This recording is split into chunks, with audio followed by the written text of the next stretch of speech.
You're good. Now calling the February 14th, 2024 meeting of the San Jose City Schools Board meeting to order. I'm going to open it up for public comment on closed session items. For item B1, public employee performance evaluation. B2, conference with labor negotiator. B3, conference with legal counsel. B4, conference with legal counsel on anticipated litigation. And B5, student expulsions. Do we have any blue cards? President Medina, there are no blue cards. See no blue cards, no comments. We will now recess to closed session.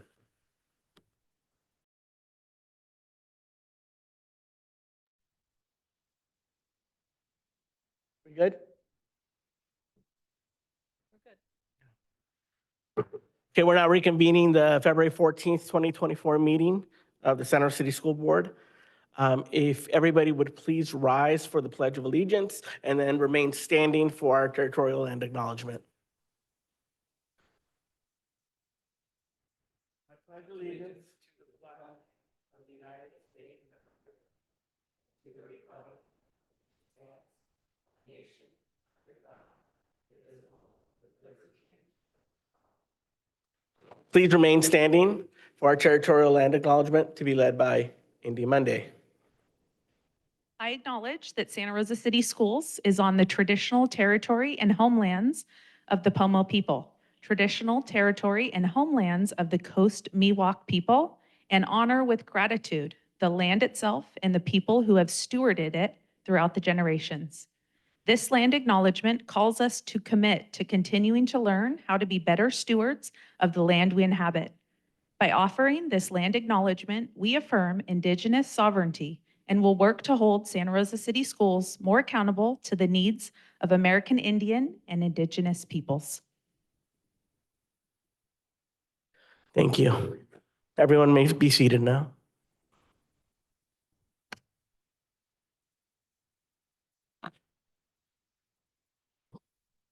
So we'll now move on to item C3, reports of actions taken in closed session.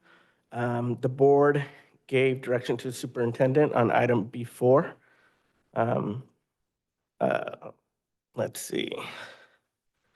And then item C5, are there any statements? Oh, wait, item C4, items considered in closed for action in open session.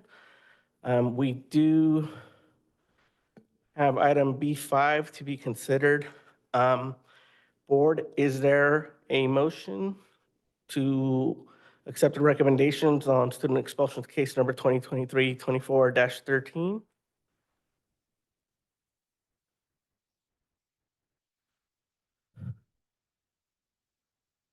Any Make motion? a motion to approve. Been moved by trustee De La Torre. Is there a second? No second? I'll second. Seconded by trustee McNally. Let's go to the vote. Trustee De La Torre. Yes. Trustee McNally. Aye. Trustee Sheffield. Aye. Trustee De La Cruz. No. Trustee Manieri. No. Trustee Flores. No. President Medina. No.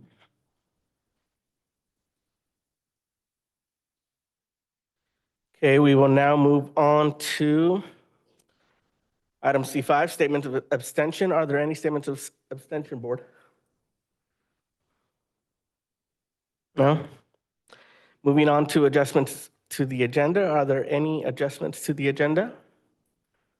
I'm going to pull item G5, consent.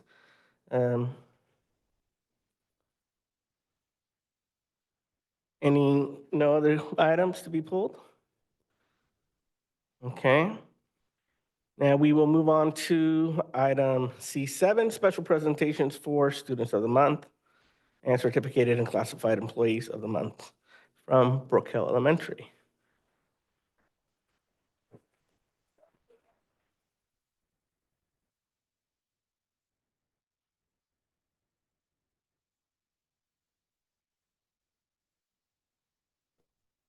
Good evening, everyone. I'm going to start with our Student of the Year.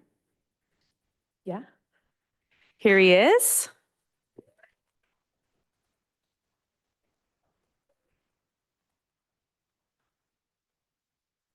Brook Hill Elementary is thrilled to announce Anthony Lorenzana is our Student of the Year. Anthony has been a Bobcat since he was a little 4-year-old turning 5 when he joined our TK class with Mrs. Maislon in 2016. He has come a long way since then and will be promoted to 7th grade at the end of this year. Being a 6th grade Bobcat on the Brook Hill campus is a big job, but for Anthony, it's easy. He's such an outstanding role model for students across our campus, and he even has 2 younger siblings on campus with him who look up to him in many ways. Anthony has always been an amazing student. He's kind, friendly, a hard worker, a great friend. He's athletic. He participates in class. He loves helping others. And this year, he's even our student council vice president, voted on by his peers. Some of Anthony's current and former Bobcat teachers let me know these things about Anthony. Anthony is very attentive in class. He's respectful and always willing to help. Plus, he asks great questions, showing that he has genuine interest in the curriculum. Anthony can be counted on to be an exceptional leader, leading the way in a positive manner.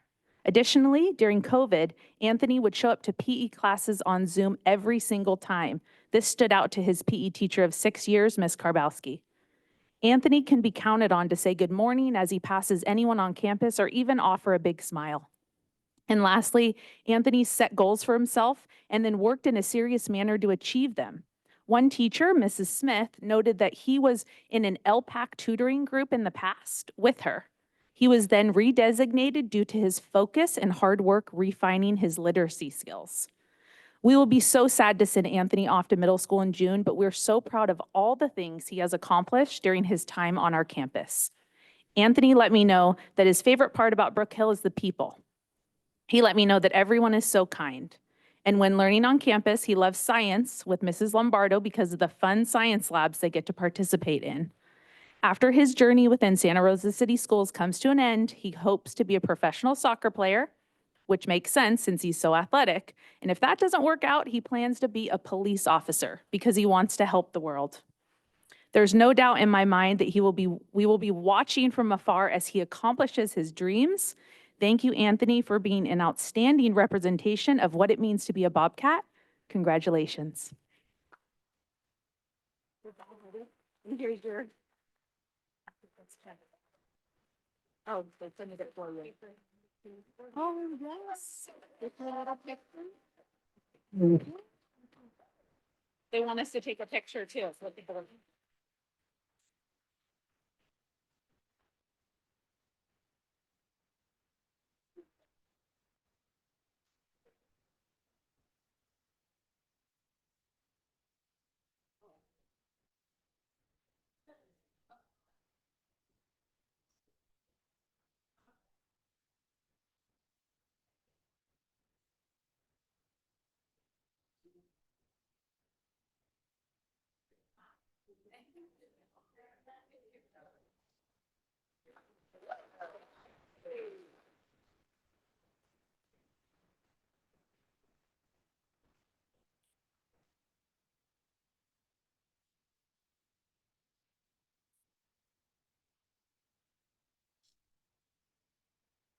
next, I will be calling down Giselle Mendoza.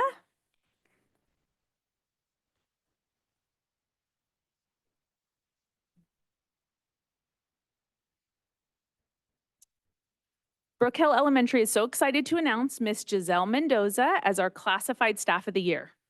Miss Giselle, as she's known by all around campus, is technically our office tech and part-time family engagement facilitator, but she's so much more than that. As you step onto the Brook Hill campus, you will be sure to be greeted by Miss Giselle, who is one of the first friendly faces that our community sees. She's welcoming, positive, has a big friendly smile, loves helping others, and her compassion for this community is incredible. She's not only the first person you see when you step onto campus, she's also a liaison for our parents. She runs the health office, she makes sure all our attendance is cleared up each day, ensures student records are complete, and much, much more. As you can see, she does it all. Miss Giselle is a favorite of our colleagues and our teachers who shared this with me. Miss Giselle goes the extra mile in her job for our Bobcat family and with a smile on her face. Miss Giselle is a hard worker who actually cares for our students and knows everyone individually on our campus so well, and she understands their struggles. Miss Giselle makes sure that everyone feels welcome and supported. But Miss Giselle doesn't only wow adults on campus. She's also a staff favorite from our students, simply because she cares. As I mentioned, she has personal connections with so many students on our campus. She's supportive, has a great listening ear, provides advice and motivation, and our students trust her even though she holds them accountable. Miss Giselle truly makes Brook Hill a special place to come to each day. I have personally seen her grow so much as a person and professional, and I'm so proud of her. Congratulations, Giselle. You truly deserve this recognition.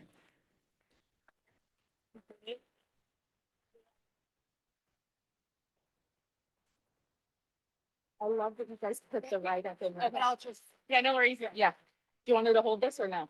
She can hold it. You want her to? No. Yeah.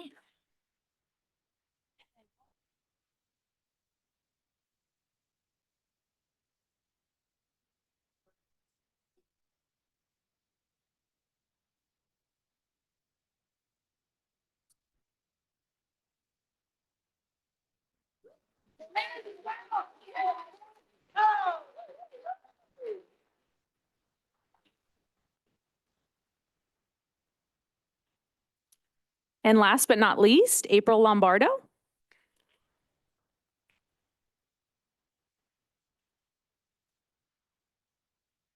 Hello there. Hello.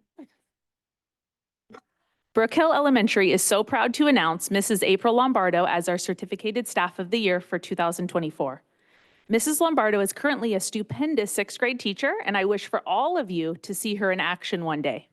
As you roam the halls of Bobcat Land and meander towards room 10, you can almost always hear the enthusiastic teaching, exciting learning, belly laughing, and screams of Mrs. Lombardo in action. She truly is a teacher that goes above and beyond. Whether it's greeting her students at the door with personalized greetings and a smile that is the definition of love, or planning scientific or gross science experiments, or transforming every single lesson into something exciting and full of energy that is unmatched, she truly is one of a kind. I am mesmerized and grinning from ear to ear when I see Mrs. Lombardo in action. But not only is she an outstanding educator, she has one of the biggest hearts I know of, and her hugs could make you feel better after the hardest day. Some of her colleagues describe her as someone who inspires her students to learn by her positive engagement, upbeat instruction, and creative, safe learning zone. Others said that she has a remarkable way of connecting with her students and has genuine relationships with them. And lastly, that her Bobcat spirit cannot be contained, especially when it comes to Bobcat Spirit Days. And her students, the talk around campus from TK to sixth grade is that everyone wants to be in her class. Her current students love being in her class because she's energetic, makes boring topics fun. She has a good teaching style and is an overall good person. She's hilarious and everyone loves her. And lastly, they told me that she makes us feel like she cares about us as her students more than about her job. Mrs. Lombardo, you truly deserve this recognition. Your ability to show up for our students, our staff, and our families is anything that I cannot describe in words. Thank you for all you do and all you will do for our entire Bobcat family. Congratulations.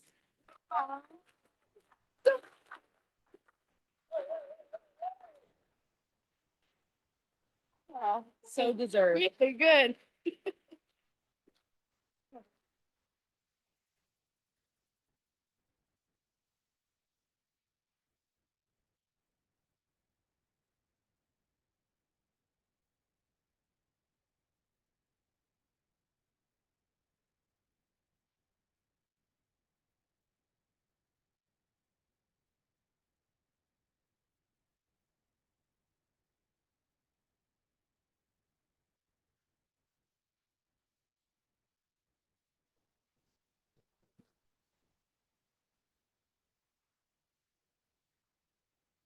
We'll now move on to item C8, our parent organization reports for Brook Hill Elementary. Looks like I have EJ Lomeli, the PFO president, and James Ramirez, elect president, that are scheduled to present. Principal Monday will be reading the report tonight. Thank you. Sorry about that. I'm back. I'm not EJ Lomelli, but I am reading the report for him. He could not be here tonight. So I'm going to read it from his perspective. Good evening. I want to first start by introducing myself. My name is EJ Lomelli, and I'm the current Brook Hill PFO president, where my 2 daughters are attending. I have 1 daughter in 4th grade, and my other is in 1st grade. He was going to be here tonight to talk about some of the things PFO did in the past and what they plan to be doing for the rest of the school year. Last year, they were able to purchase the school a new portable stage, and the stage has already been used for the talent show, 6th grade promotion, and the winter concert. PFO also helped fund trophies for both the girls and boys basketball teams. And lastly, they helped support the end of the year field day. This year, PFO held its first fall festival. We wanted to start the year off with a fun family event to bring Brook Hill families on campus and have a chance to get to know some of our new families. Our evening was filled with lots of fall-themed games, food, a pumpkin carving contest. This event was followed by a movie night and our winter concert where we sold food as a way to raise money. For the rest of this school year, PFO would like to continue helping raise money for any items or projects around campus. Items we're looking to fundraise for more picnic tables to extend students' learning outdoors. Some of the fundraising ideas we had in mind are selling food at school events, for example, music, performances, talent show, and open house, classroom coin drive, campus spring garage sale, dine and donates, and lastly, we will co-run this year's school walkathon. We hope these fundraising ideas can help bring in money to support our students' school and families. And he is apologetic that he could not be here tonight. Thank you.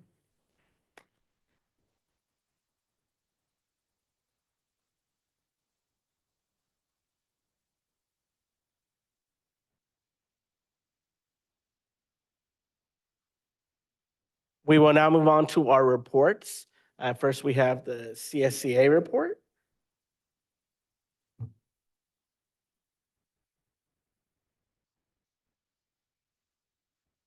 Can you hear me? Yes. Good evening, President Medina, Governing Board, Superintendent Trinnell, Cabinet members, the community here, and everyone listening tonight. I want to welcome the new year, and it's already mid-February. To catch up, congratulations to our students and teachers of the month of January from Lewis, Proctor Terrace, CCLA, Elsie Allen, and this month, Brook Hill.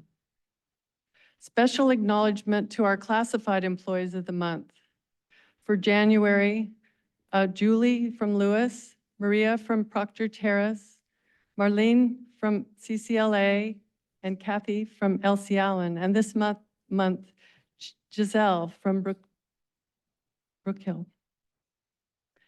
Thank you for the Professional Development Day, January 29th. Will there be discussion if this model was productive for our employees?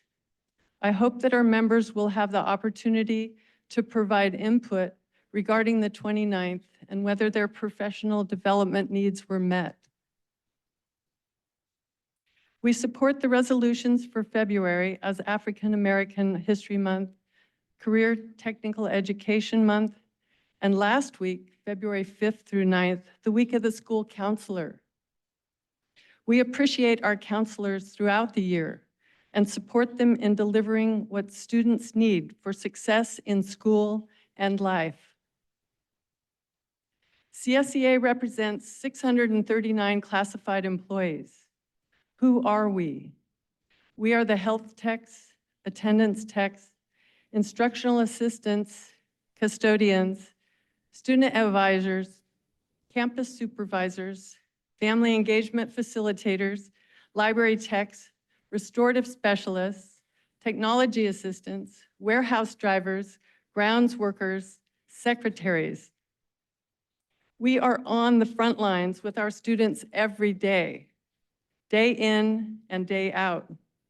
We keep the schools running so that teachers can teach. It is vitally important that we continue to be equal partners at the discussion table.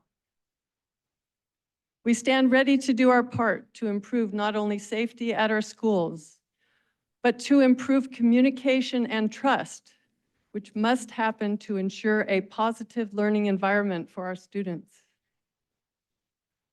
SRCS continues to hire new directors, coordinators, managers, and specialists at salaries beyond teachers and support staff.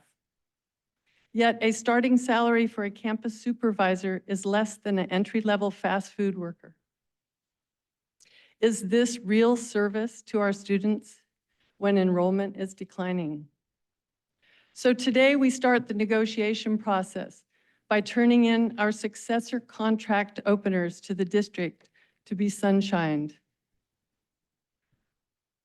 Sunshine refers to the laws that require our negotiations to be transparent and ethical in nature. It's not a sunshine day. But we look forward to beginning the negotiation process for the next 3-year contract. Let's work together to make this a year to remember. And today, happy Valentine's Day. Love is healing. With courage and compassion, thank you. Thank you.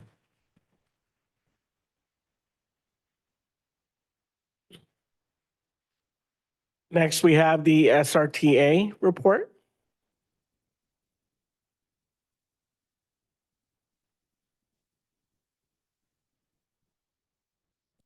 Good evening, everyone. President Medina, Superintendent Trinell, members of the board, members of the community. I'm Catherine Howell, the president of Santa Rosa Teachers Association, and I represent about 900 teachers in Santa Rosa City Schools. I'm always inspired by the number of people that show up at these meetings, the feelings that they're bringing with them, the signs, the yellow flowers. I'm sure we're going to be hearing many different voices tonight. The reserved seating for the students, I'm looking forward to hearing from them. What I have to say is probably redundant, or I guess because I'm first, it can't be redundant yet, but you're going to hear it over and over. And SRTA has been asking for the same thing for months now, and it's safety for our schools. We've been presenting our information, sort of narrowing it down to the 4 pillars of safety, and we think that our students need to be safe. We think our schools need to be safe for all of our students and our staff. We've advocated in multiple ways for school safety officers of some sort on our sites. We're advocating for a district safety committee where we can bring together all sorts of stakeholders to really create a committee, create a plan to keep our students safe. We're asking for, enforcement of the laws that we know apply to us as teachers. We're asking for enforcement of the laws that we know to apply to our students to keep our campuses safe places. These are not new asks. We're asking for mental health support because we can't have safe schools if our kids aren't okay. And we know that the kids, some of them, they're just not okay, right? We need to step up. We need to give them the counselors that we've been asking for. We need to give them safe spaces on our campuses. We need to give them wellness centers. And we know that a lot of these things are in place. We know that we need to stop the violence before it happens.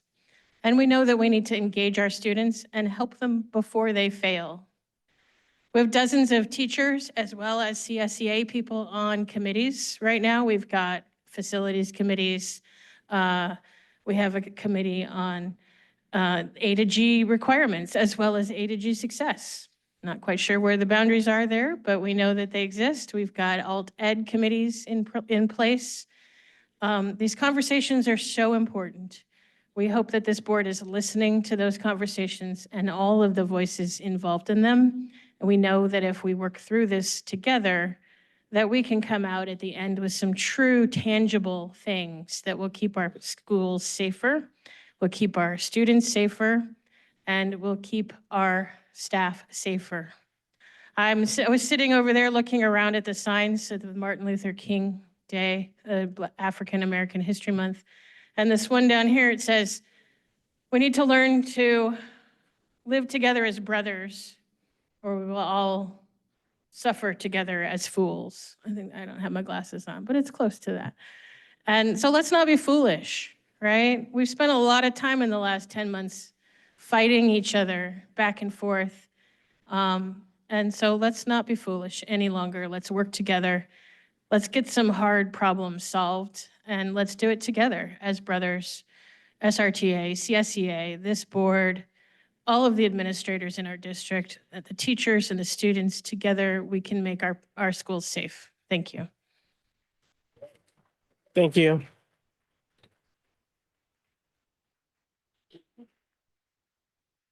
We will now move on to our superintendent's report. Thank you, Board President Medina, members of the board, those who are with us in person and online. Happy Valentine's Day. Thank you for taking time to be with us tonight. Today marks day 110 for elementary schools and 109 for secondary schools. Only 70 more days of opportunity this school year to positively support our students. Just a reminder that Monday, our schools are closed in observance of the President's Day holiday. We want to invite our students, staff, and families to our LCAP community input meetings. A communication reminder was sent out yesterday through Parent Square. We had our first meeting yesterday at Maria Carrillo, and it was well attended. There are more opportunities coming up on February 15th, 21st, February 28th, and 29th in person, and there will be 2 Zoom options on February 20th and 22nd. We encourage our stakeholders to engage with us and provide important feedback. We are also in the midst of state testing season. We ask that our students attend school every day, and we encourage our students to try their best on these assessments. We want their brilliance to shine in every way possible. With that, I'll hand it back to you.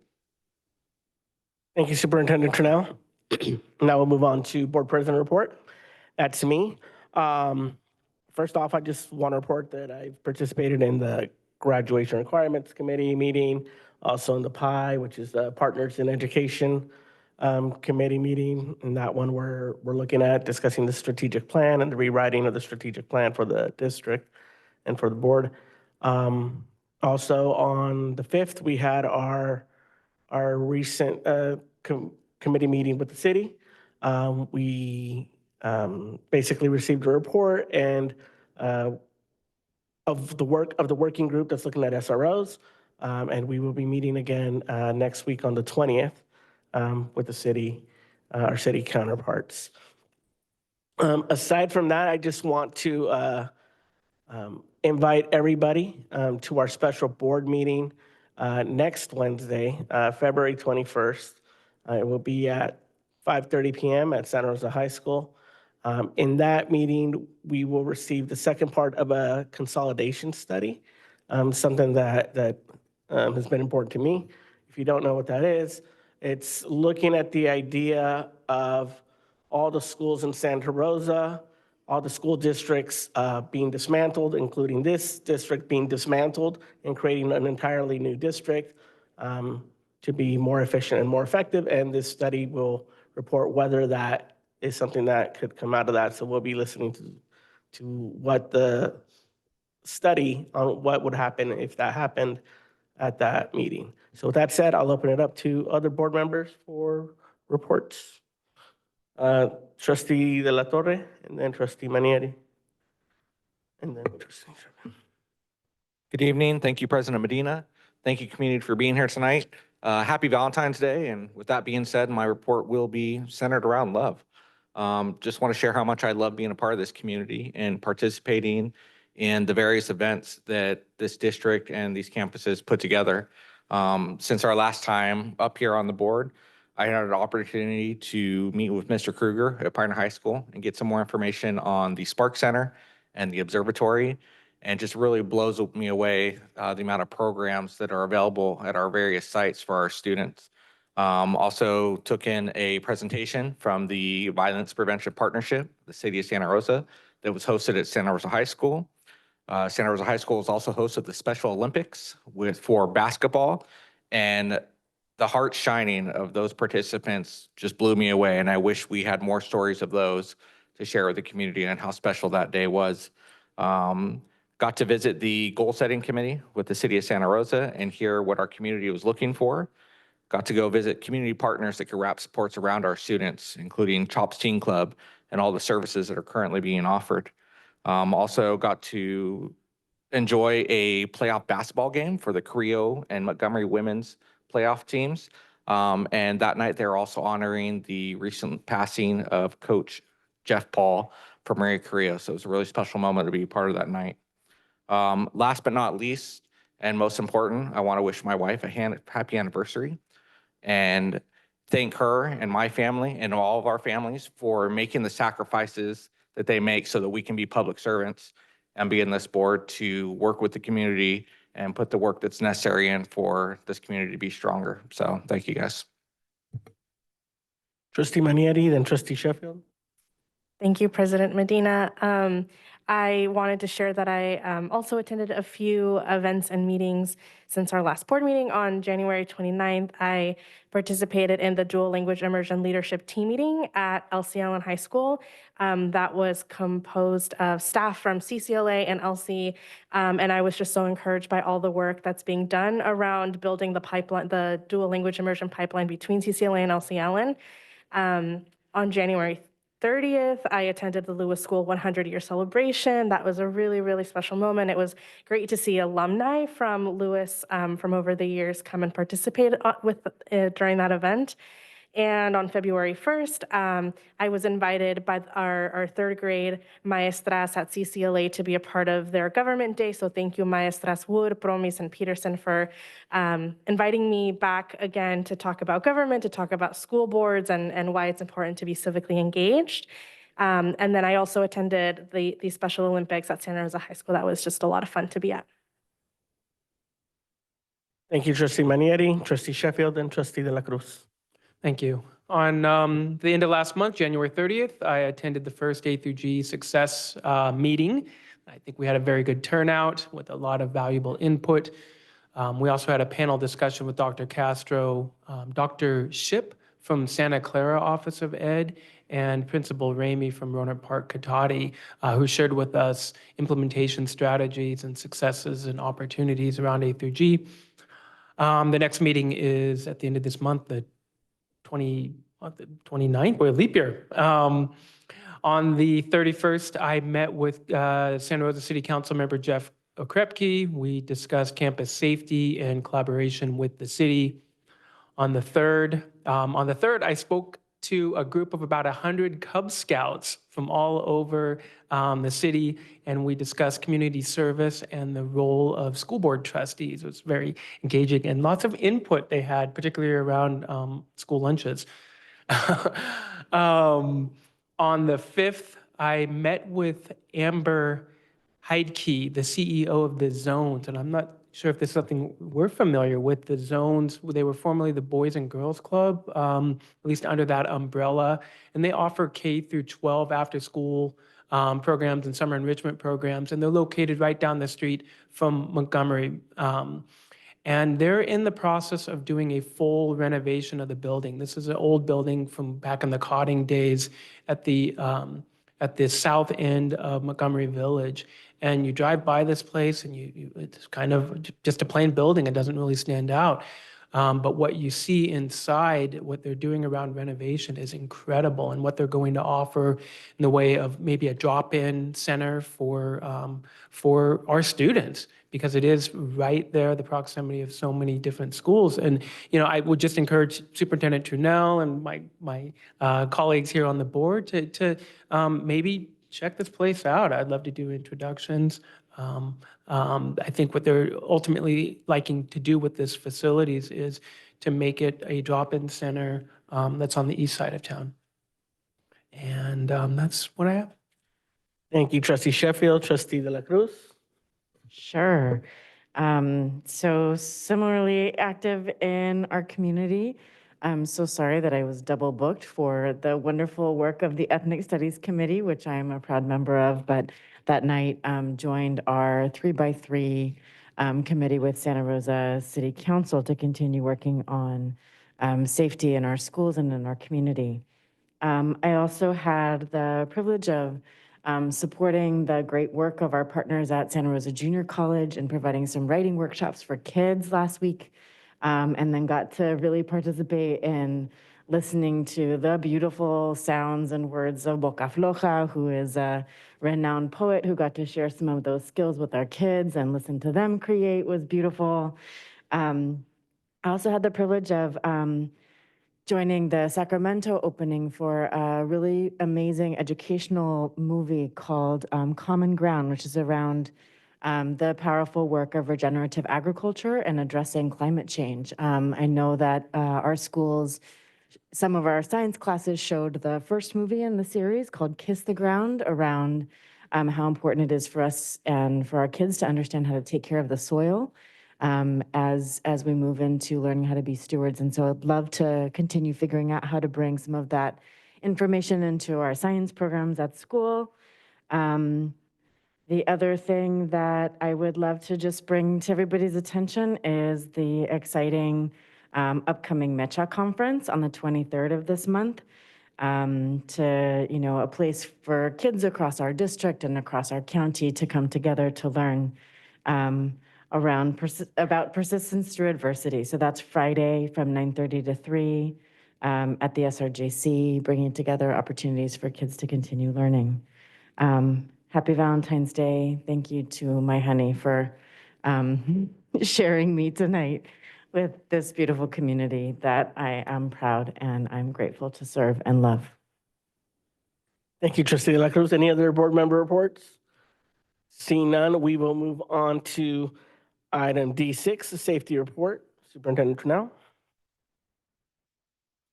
Thank you, Board President Medina, members of the board, those who are with us in person and online. Tonight's safety report will include additional voices of our youth and their perspectives. Community partners have collaborated with us to bring our youth to tonight's meeting and provide the board with additional youth perspectives about safety on our school campuses. I'm going to invite, there are a couple of groups. So the first group I'm going to invite is the Santa Rosa High School Youth Activism members. If you could please come down.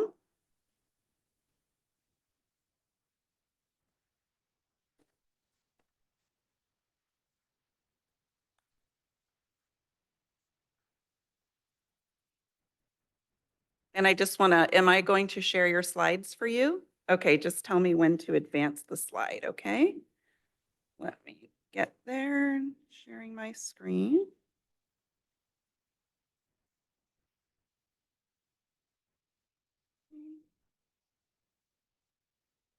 All right. And you'll have to push the button when you speak, the green light. Okay, perfect.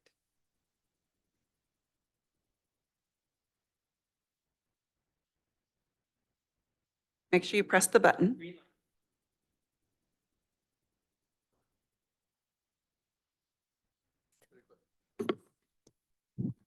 There you go. Okay. Yes. Good evening. Like you already said, we are representative of Santa Rosa High School Youth Activism, and my name is Muriel, and I'm grade 9, and I'm a member of the club. Hi, my name is Kenna Kohan Artiaga, and I am the treasurer of the Youth Activism Club. Hi, my name is Ome Suniga. I'm a junior at Santa Rosa High School, and I'm the president of Youth Activism Club. Hello, my name is Kyle Bradford, and I'm the vice president of Santa Rosa Youth Activism Club, and I'm a junior. Hello, my name is Holden Williams, and I'm our club's media coordinator. Would you like to introduce your advisor? Is your advisor in the house? Or perhaps the adults that worked with you? We will give kudos to Miss Henderson for letting us use her room every Thursday at lunch. Love her. Also, Manny Morales and all of the MBOP members and AACP members and the SRJC MECHA for helping us create this presentation. Thank you.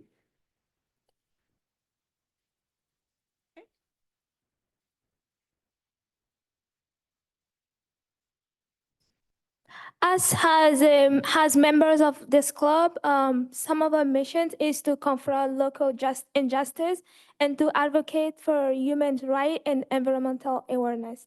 We also try to get involved and make difference through protests and education and discussions. Thanks. Diversity in our school environment. Our school is mostly diverse, and we're doing this for love. And we are all people, and we care for the people, and we are here to represent our school. So, thank you. Some of the things that we as club and just participant believe in is that racism is real and that nonviolence and anti-racism are the solution. We also believe in data and mental health support and over criminal consequences.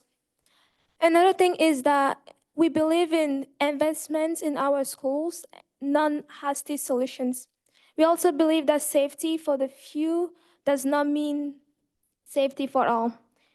And last thing is that connection and community is the cure for us. And oh. We're missing a slide. Start off by establishing what the school to prison pipeline is. The school to prison pipeline refers to the policies and practices that push youth, especially the most vulnerable students, out of classrooms and into the juvenile and criminal justice systems. While the SROs are obstinately in schools and enforce the criminal code, such as drug and weapons offenses, many have additional authority to intervene when non-criminal school rules, such as violating prohibitions on cell phones, are broken. This represents a concerning widening of the role of the justice system. A case study where a county developed system changes and established a detailed set of rules for SPO conduct found that court referrals reduced by 67%, graduation rates increased to 80%, felony referral rates decreased by 31%, school detention decreased by 86%, court referrals of youth of color decreased by 43%, and there was a 73% reduction in serious weapons on campus. These findings underscore the need for staff training before any law enforcement enters a school building and strengthen the argument that schools need resources, not the police, to handle the vast majority of issues that occur on campus. The presence of SPOs is also linked to an increase in the use of arrests for both nonviolent and violent criminal behavior. In cases of serious violent crime, non-school-based police will respond regardless of the SPO presence. However, schools with SPOs have a disproportionate rate of arrests for nonviolent behavior. The label super predator was characterized in the 90s to describe youth who were willing to commit violent crimes and was used to target the majority of African-American youth. The timeline of police in schools, police don't represent safety for everyone, only a specific group. Especially in the US, policing systems date back all the way to slavery and something called the Slave Patrol. The earliest formal Slave Patrol was created in the Carolinas in the 1700s with one mission: to establish a system of terror and squash slave uprisings with the capacity to pursue, apprehend, and return runaway slaves to their owners.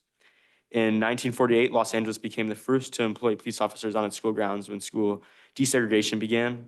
In 1954, Brown versus the Board of Education, Supreme Court ruled school segregation based on race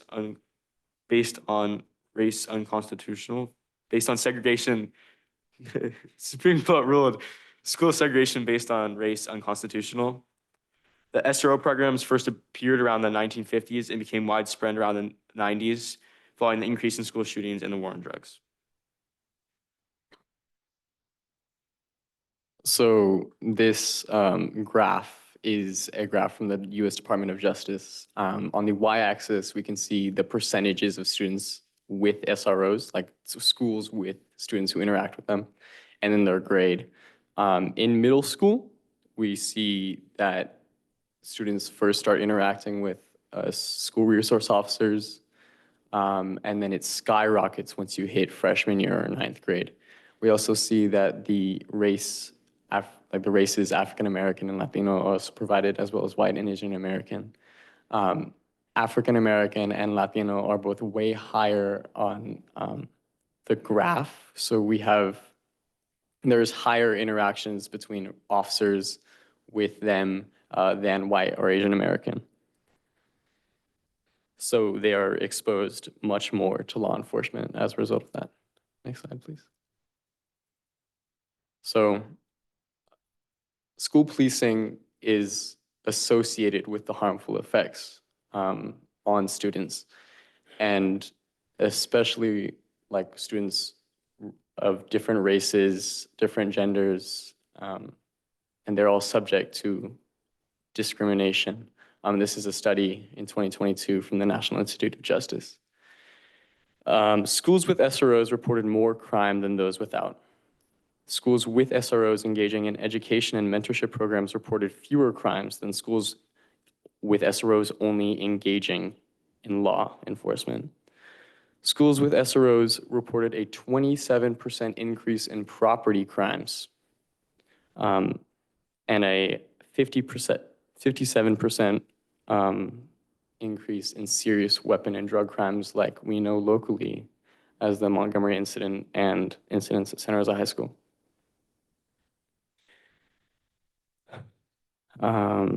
A review of the research between schools and SROs without SROs concluded the best designed and most representative study of SROs influence to date suggests that SROs in the workforce in schools is related to increases in reporting of crime, the higher likelihood or harsher punishments for students, higher rates of weapon and drug crimes, and more reporting of non-serious violent crimes compared to the rates in schools without SROs.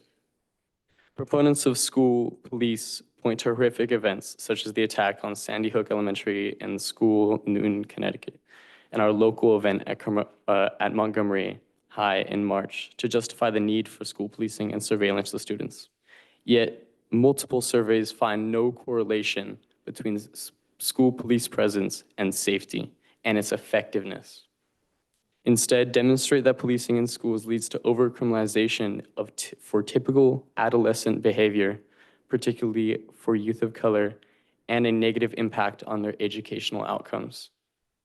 In 2018, the Washington Post analysis, a 2018 Washington Post analysis of nearly 200 incidents of gun violence on campus found that only 2 times was an SRO successfully intervening in the shooting. The analysis also found that Latinx students are twice as likely as Black students, and Black students are 3 times as likely as white students to experience gun violence in school. Thank you.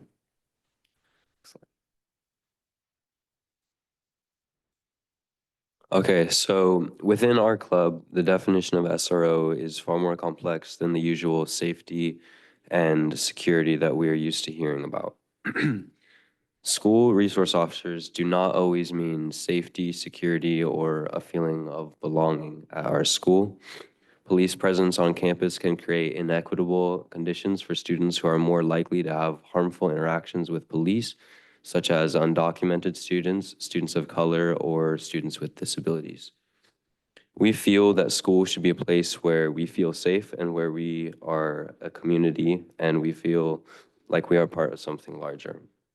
More weapons, force, and enforcement is not necessarily the end-all, be-all of school safety.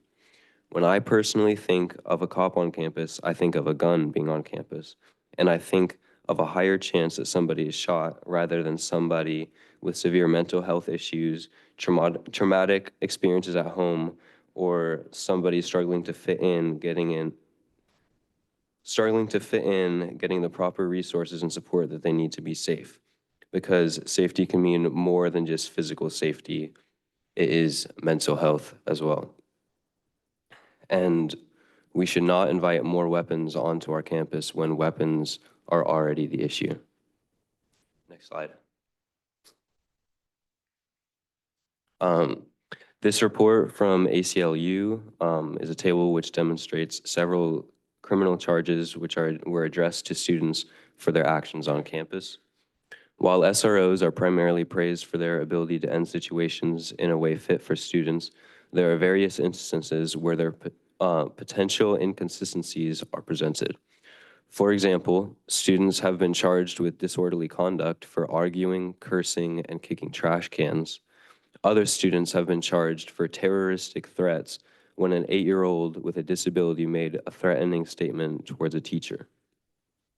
These are just a couple examples. However, they also speak more to the lack of attention which some students receive.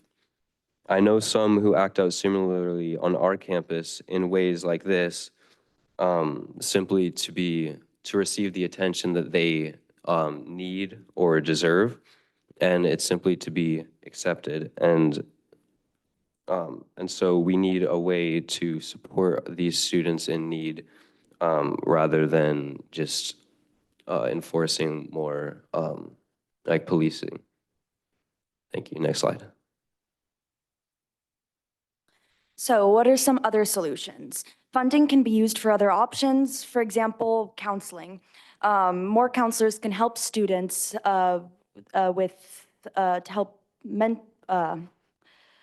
with their mental health. And there is a lack of counseling at our schools. A personal example is that a while ago I was having a panic attack in a class and I wanted to speak to a counselor. And when I went, the one counselor that we have for our school was busy. So I wasn't able to see a counselor and I was still like having issues. And another option is restorative justice personnel can be brought to schools. At our school, there are, I believe, 2 at the moment, Johnny and Taylor, and I hear that they are amazing people with amazing souls. And if you go to Santa Rosa High School, I encourage you to go meet with them and just talk to them because we encourage you to do that because they're just amazing people. And another option is teach-ins, and basically workshops where someone can come educate students and staff on diverse issues and how to stay safe. Finally, SROs are a short-term fix, and we need a long-term fix. Restorative justice, more counseling, and teach-ins are just some of these options where we can just explore these options for long-term solutions. Thank you. Lastly, it is Valentine's Day. Know that we do this with love for our community. And please don't take action if you know that it will affect BIPOC students and kids with disabilities. Please make sure that you prioritize safety for all students in this district and establish a sense of belonging for us as well. Thank you.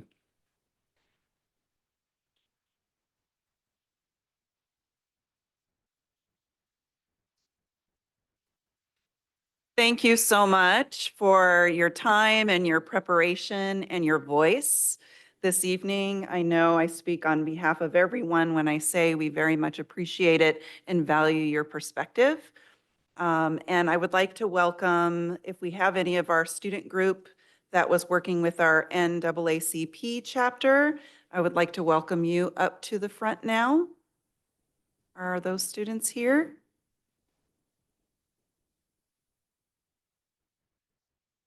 Okay. I will follow up with that particular group. That concludes the student voices then for tonight, and hopefully we'll be able to bring them back on. Pardon me?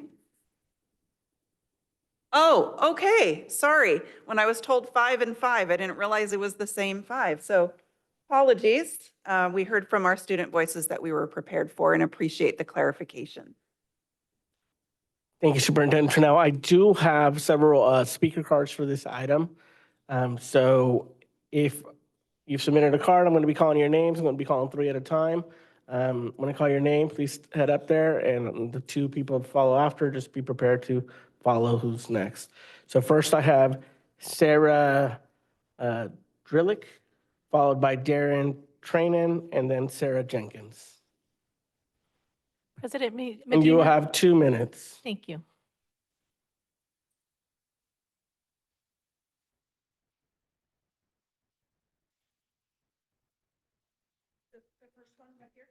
Up there.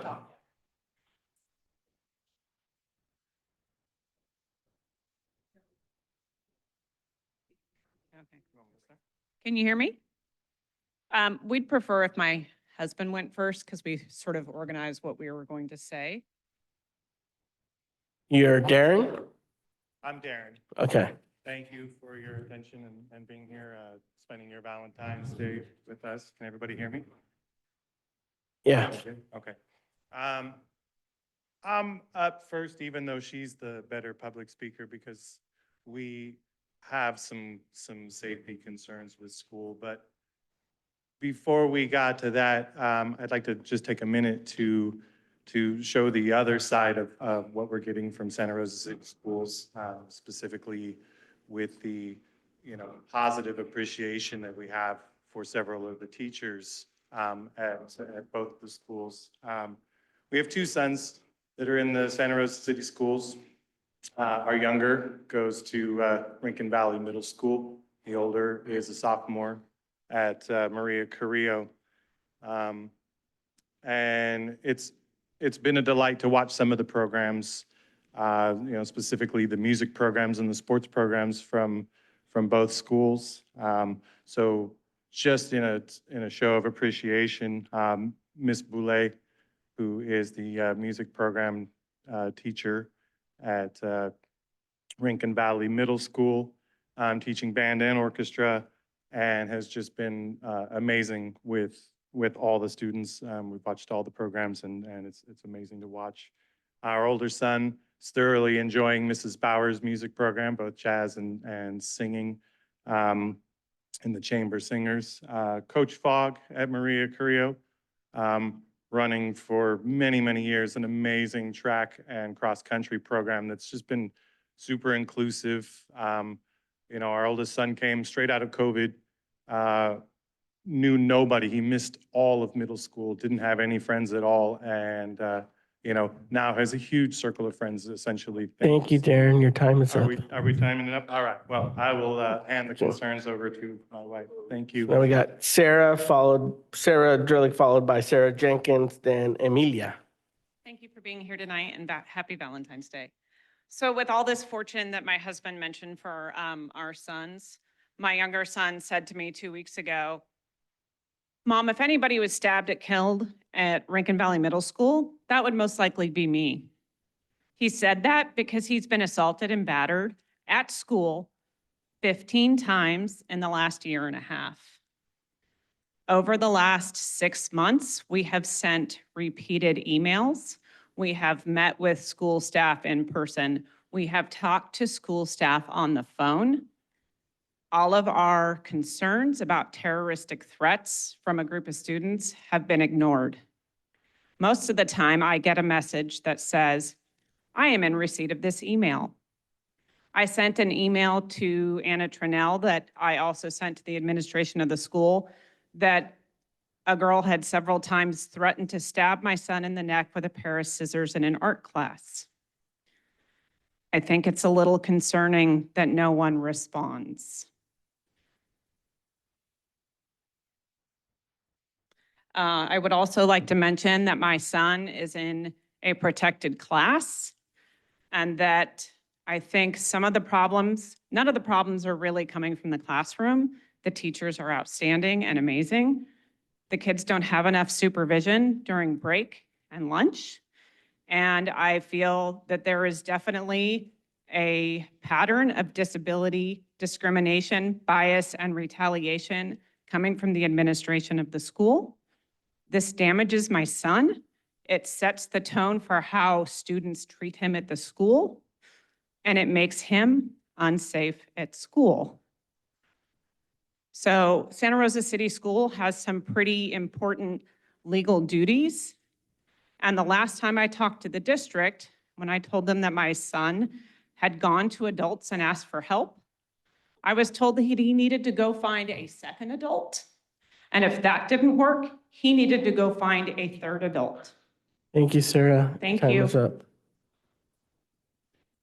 Now we have Sarah Jenkins, followed by Emilia, followed by Daniela. Hello, happy Valentine's Day. As we approach the anniversary of the fatal stabbing in Montgomery, it deeply concerns me that we're no better off. I'm gonna get choked up from the last speaker, sorry. Our students are not protected from more preventable trauma. Our schools continue to need updates, and preventable violence continues on campuses. Our students have witnessed disgusting abuses of power in this room, learning what not to do as adults. The students have been told not to share their opinions and instead feed a positive narrative in the press.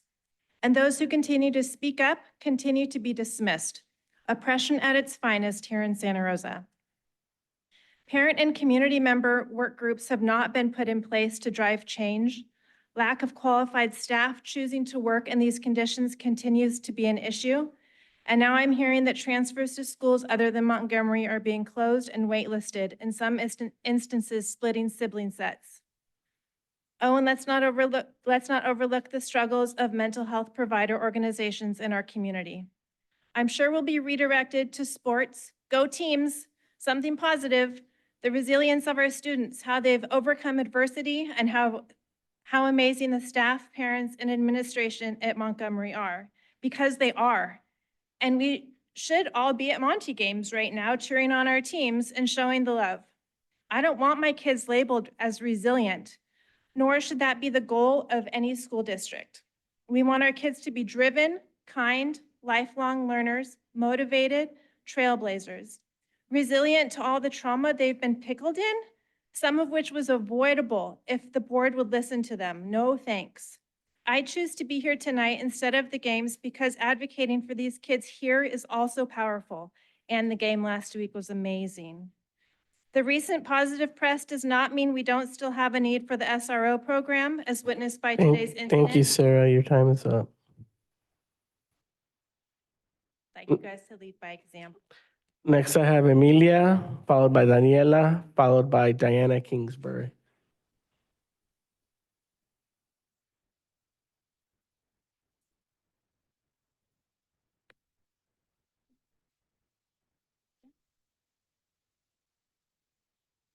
Buenas noches, miembros de la mesa directiva del Distrito Escolar de Santa Rosa. Mi nombre es Emilia, soy estudiante de Pioneer High School. Quiero decirles que el bienestar y sentido de pertenecer para estudiantes como yo y mis amigos es importante cuando vamos diario a la escuela. Si los policías regresan al sistema escolar, es importante que yo y todos los estudiantes sepamos nuestros derechos al interactuar con la policía. Simplemente en la escuela, donde tal vez me prohíban de mis derechos, si tengo que tener contacto con la policía. Nosotros, como jóvenes, necesitamos estar mejor informados. Emilia, un momento. Do we have somebody to translate? Okay, gracias. Gracias, Emilia. Nosotros como jóvenes necesitamos estar mejor informados sobre nuestros derechos constitucionales y educación. Y si necesitamos que nuestras escuelas nos eduquen si las policías estarán de regreso en las escuelas, necesitamos saber qué hacer o decir cuando estemos interactuando con la policía, porque esto puede llegar a detención o arresto, incluyendo ocasiones. Necesitamos saber quién debe estar presente con nosotros en el evento que nos estén interrogando, esculcando, detenido o arrestando. El resultado de esta situación determinará si deberé navegar en el sistema legal o me ayudará para tomar opciones mejores informadas en la escuela. Gracias por su atención, miembros de la mesa directiva. Gracias por su tiempo. Aquí terminó mi tiempo. Gracias, Emilia.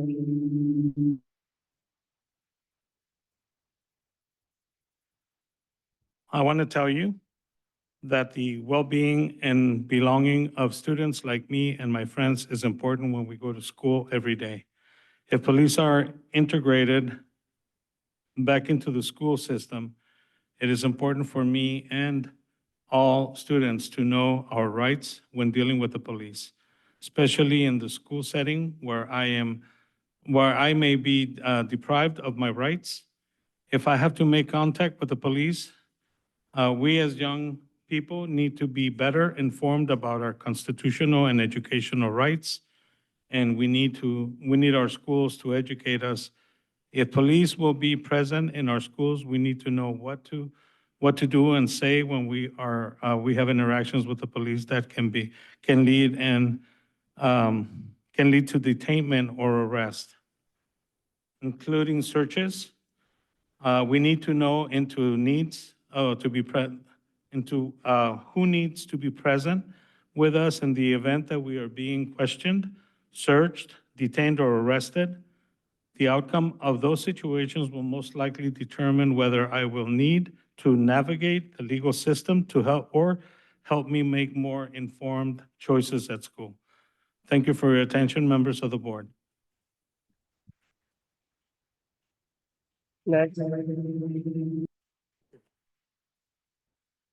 Next, I have Daniela, followed by Diana Kingsbury and Spencer Ben, I think.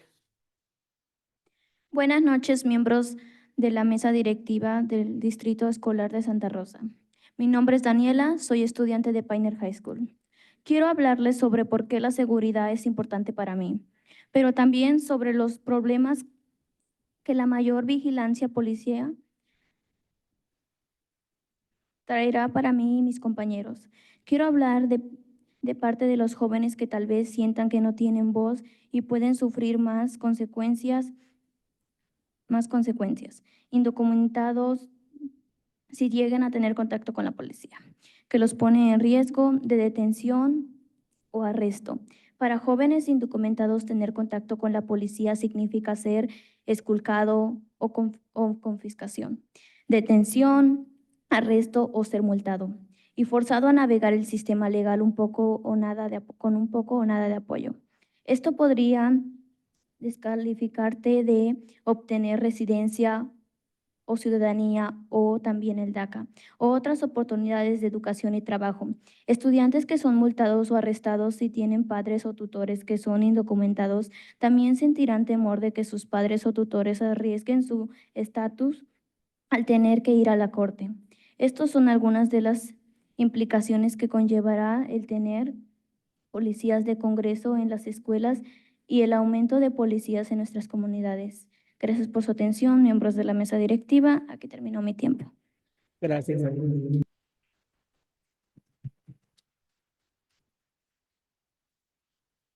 I want to speak to you about why safety is important to me, but bring to light the issues that further policing me and my peers brings. I want to speak on behalf of youth who may feel they do not have a voice and can suffer greater consequences if they have contact with the police, that they may put them at a risk of detainment and arrest.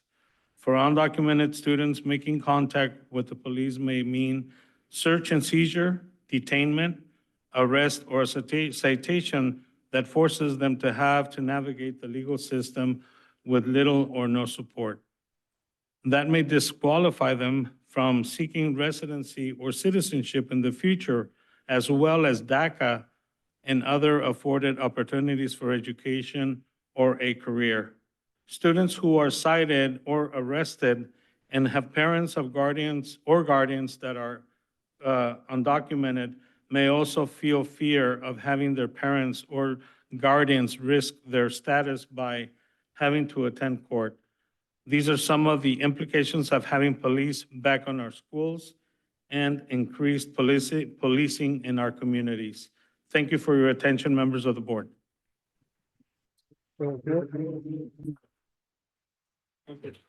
Next, I have Diana Kingsbury, followed by Spencer Ben Rivera, and then Jason Farnham.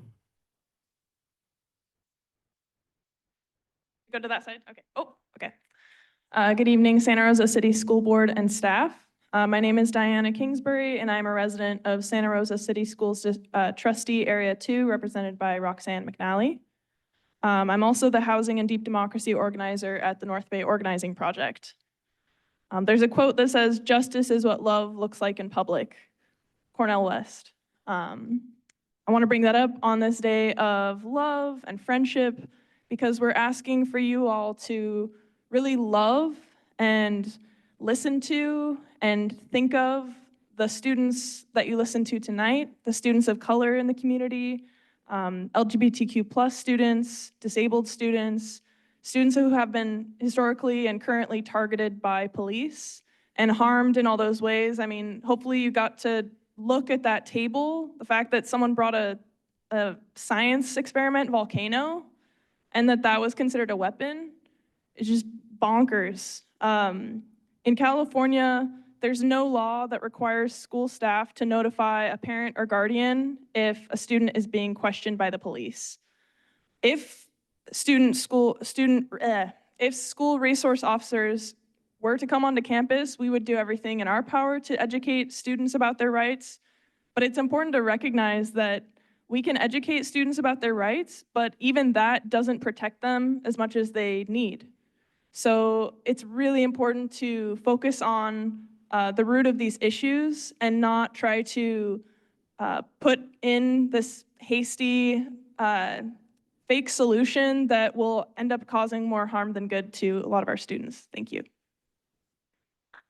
Thank you, Diana. Next, I have Spencer, followed by Jason Farnham, followed by Bernice Espinosa. And Spencer, could you please state your full name for the record? Hi, my name is Spencer Vero. Thank you all for joining us here this evening. I want to take a moment to appreciate that we are all here because we care very deeply about the safety of our communities and our children, and that we share that together, even if we see potentially different solutions to that same concern. I have 2 little boys, so forgive me if I get a little choked up and concerned. School resource officers at best represent a gross opportunity cost for resources that we know work and function and help our communities and students. The data on SROs shows at best a very middling success rate in terms of reducing crime. And as a consequence, as an additional cost of that, maybe middling benefit. We see an increase in interactions with police, in small charges, in large charges. But prisons don't make us safer, right? Nobody feels safer after our community members are sent and imprisoned away. We could use those resources, this energy, to put it towards things that actually help our communities, to address mental health, sure, but also root causes, right? Housing insecurities, food insecurities, things that matter to the people, things that drive crime and violence, right? Things that make us less safe. I urge us to respond to the data, to look at what works, what has been proven to work. Unfortunately, SROs do not meet that criteria. Thank you all. Thank you, Spencer. Next, I have Jason Farnham, followed by Bernice Espinosa, followed by Kelsey Vero. Dear members of the board, my name is Jason Farnham, and I have a child at Slater. Regarding SROs, I know some of you are against cops in our schools. Well, I'm against cops in our schools too. But here's the thing. These individuals we're talking about, these aren't just cops. What is a cop? It's a slang. We need to start calling them who they are, which are school resource officers, and not generalizing what they are based on personal past experiences. These are not a bunch of racist cops. No one wants that. Rather, these highly trained individuals are advocates for the students, and they build relationships with the students and their parents.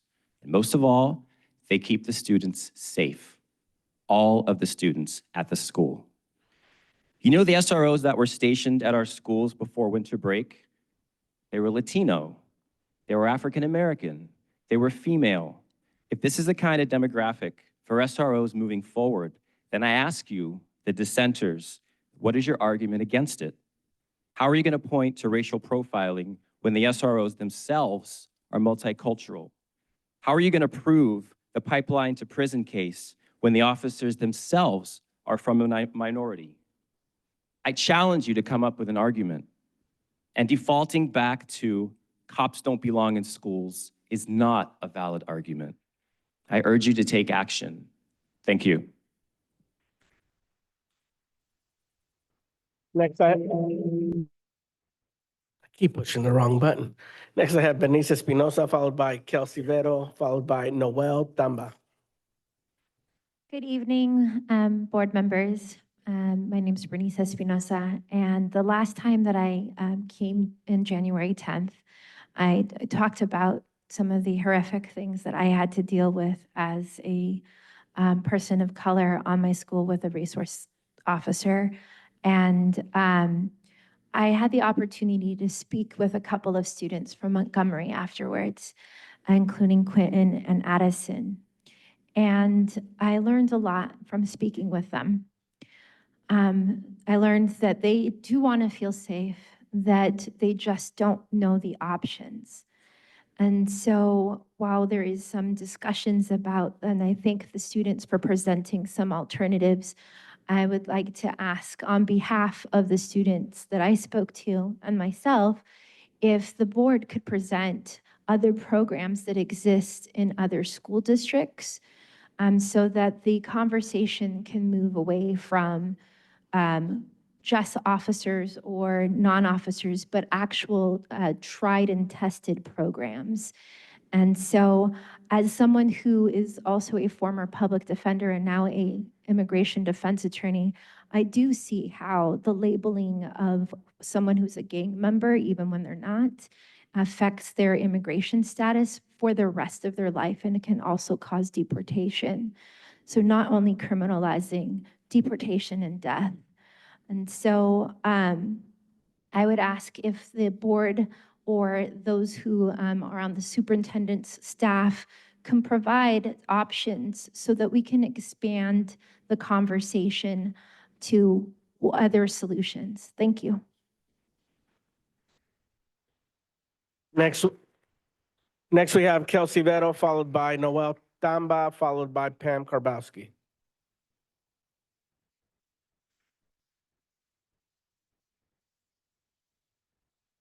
Hi, my name is Kelsey Vero, and I am here with the North Bay Organizing Project's Police Accountability Task Force and in support of the Youth Activism Club and their presentation. We hold up the data presented by the Youth Club and the many other studies that show that SROs are not a short-term fix because they don't work. They are not a Band-Aid, they are salt in a wound. What source of information is driving the demand for police in our schools? We ask, where is the evidence? Where is the evidence? Show it to us. Where is the evidence that they make people safer? Unfortunately, wishing that it were that easy, wishing for it to be so, doesn't make it so. And to other commenters and the board, if they don't know, all of that data that is available, I urge you to go find it. Unfortunately, racial diversity in police is not shown to change the outcomes, including racial disparities in policing, because the problem is systemic, and that's what we say, that it is not personal. It is not about whether they are nice. It is not whether they are friendly. It is about what the outcomes are, and that is all of the things that were mentioned by our youth, such as the criminalization of normal developmentally appropriate behavior for teenagers that will follow them for the rest of their lives, and unfortunately targeted towards Black and brown students disproportionately. That is a fact. The history of police forming to catch slaves, of SROs being implemented during desegregation, these cannot be ignored.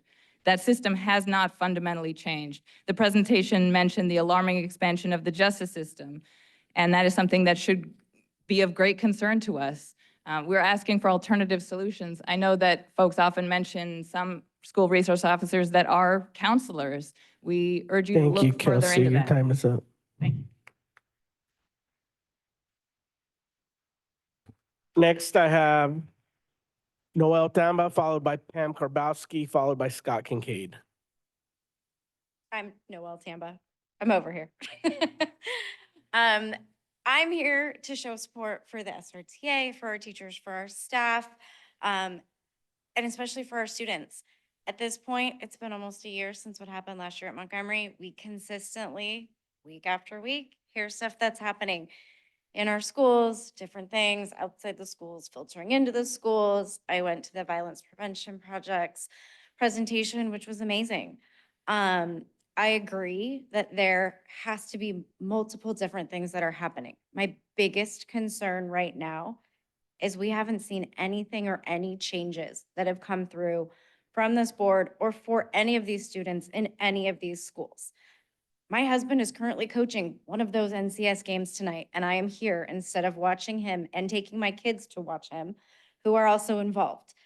But at this point, our school administrators, our staff shouldn't be expected to be breaking up. Unfortunately, there are gang fights in these schools. The teachers should not be expected to step in and do this. Whether it's an SRO, whether it's a trained individual, whether it's security, I don't care who you guys bring on campus to help protect these kids, but these kids need resources, they need help. The teachers, the staff, the admin, they need help. Everyone on those campuses deserves to be safe, to feel safe. And I understand there are racial disparities and I understand there are issues with police, but this should not be a political issue because I think we all want the same thing and we all want the kids to be safe. So I don't know what you guys need in addition, but we're here to help you figure it out. At this point, these kids need something now, yesterday, last week, before. Today, there was another incident. I hate to say this, but we need help. So please, please do something. Thank you, Noel. Your time is up. Next, we have Pam Karbowski, followed by Scott Kincaid, and then Diego. Good evening. My name is Pam Karbowski, and I am an elementary PE teacher at Brook Hill and Biella. I have been listening to the concerns of the board and others about SROs on campuses for a while now. I have been hearing that some students don't feel comfortable or are uneasy with them on the campus. My thought is that we are always talking about building relationships and making connections with our students. So why not start building that with SROs early on?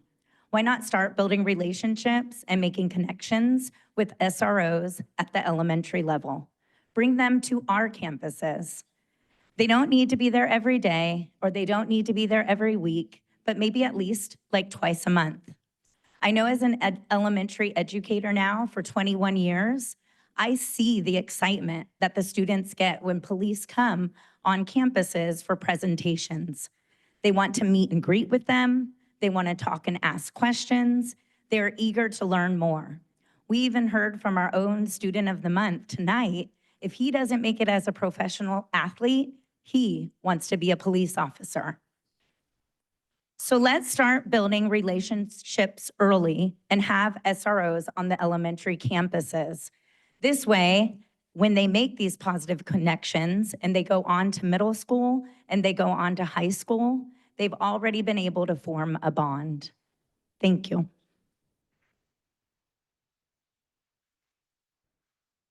Next, we have Scott Kincaid, followed by Diego, followed by Maria Posey. Good evening. I was going to spare you of my speaking tonight, but as SRTA President Catherine Howell said, apparently we need to continue with our redundancy.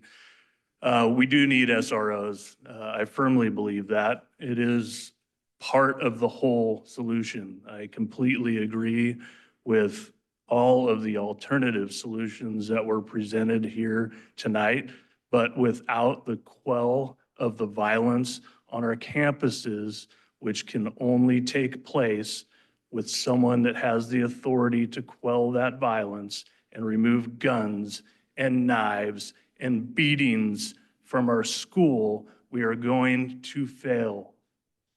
These other programs take time. We do not have the time for another tragic incident to occur. We need officer presence on campus that, again, are well-trained, hopefully have some counseling training as well, so they can be part of the entire package and work with the rest of the team to give the students the support that they need. And that's just talking about the students. We have all of the teachers, the staff, administration, visitors to the school, other schools coming into our area who read about us in the paper. They need to feel safe when they come to our schools. It's not happening. Please take action. And I'll leave with one other item, take it or leave it, is that you've been reducing the amount of time for public speaking to 2 minutes. I think there's maybe 20 speakers tonight. You could probably have 3 minutes. It's allowed. That would be appreciated. Thanks. Next, we have Diego, followed by Maria Posey, followed by Ana Flores.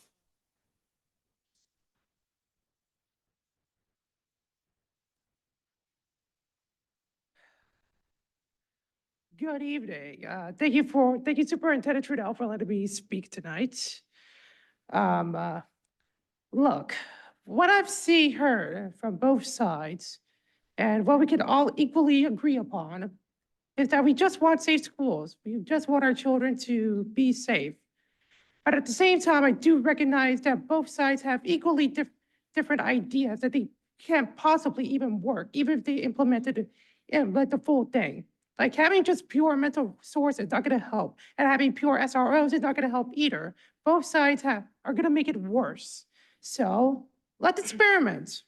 This is a suggestion to you, Mrs. Trunell, that let's just experiment with the ideas. Let's just have pure SROs in one campus, pure mental health services in another campus, or here's my solution. Let's combine both into a equal side, like have restorative and have SROs. That way, both sides can at least be happy knowing that they at least have what are their ideas being implemented. But I also recognize the history of racism in this. And I do, and well, since I've experienced racism and my family has experienced racism as well, I do have sympathy for both sides, honestly. And in the end, I really just want both sides to come to an agreement at this point. We've been arguing for more than a year and a half, and really nothing's being done. Both sides just have been arguing and arguing and arguing.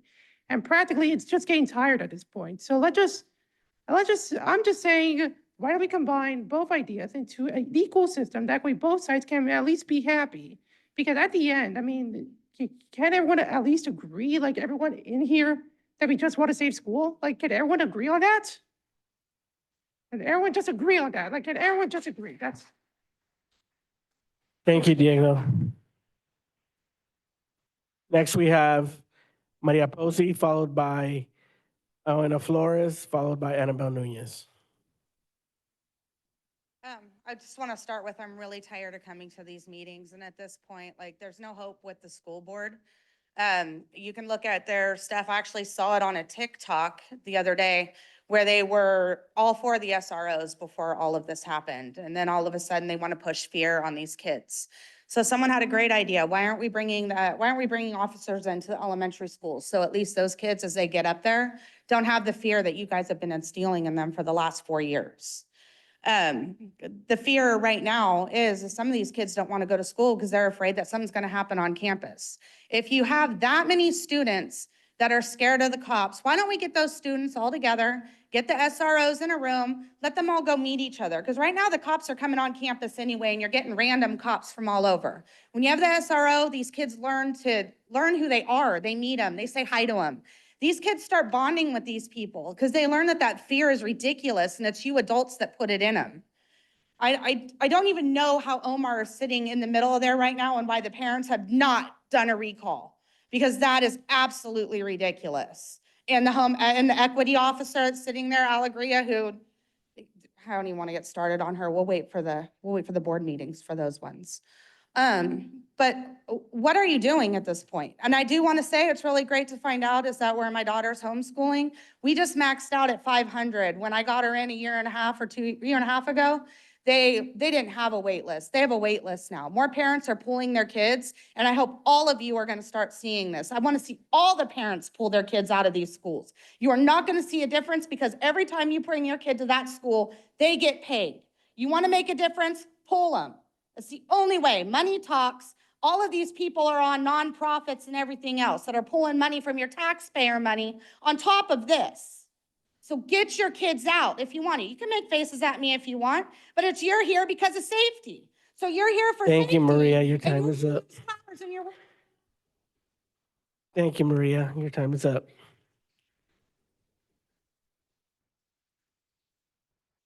Next, I have Ana Flores, followed by Annabelle Nunez. Oh, that's Dina Flores, I'm sorry. Good evening. My name is Adina Flores. I'm the largest activist in Sonoma County. I'm the former assistant to this board. I was pushed out as the largest whistleblower probably in the state of California at this point. This board is entirely about pushing political narratives. They all invite their nonprofits, which financially benefit their friends and immediate families, to advocate for these political narratives. For example, the NAACP, who has been advocating against police on campus, Ms. Kirsten Lange sent a fraudulent letter to the district that with completely fabricated information to try to get me fired from my job. She does not want police on campus, yet every time you guys have an issue with me, you have no problem calling them. So let's listen to Ms. Lange.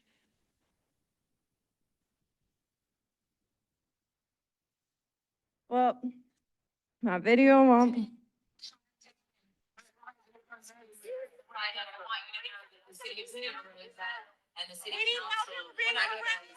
So that's the president, Christian Lange of the NAACP. I asked to see her financials because the NAACP doesn't exist within the state of California legally. Therefore, where's that money going? Not to the Black community. You guys all know this because you wash money with each other consistently.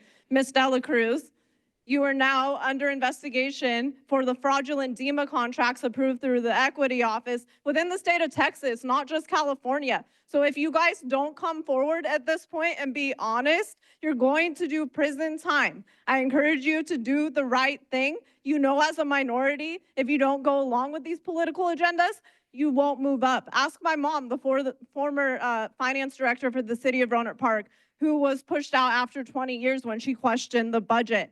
I would stand by you guys in the community right now if you actually told the truth. God bless you. Thank you, Ms. Flores. Next, we have Annabelle Nunez, and that's our final speaker.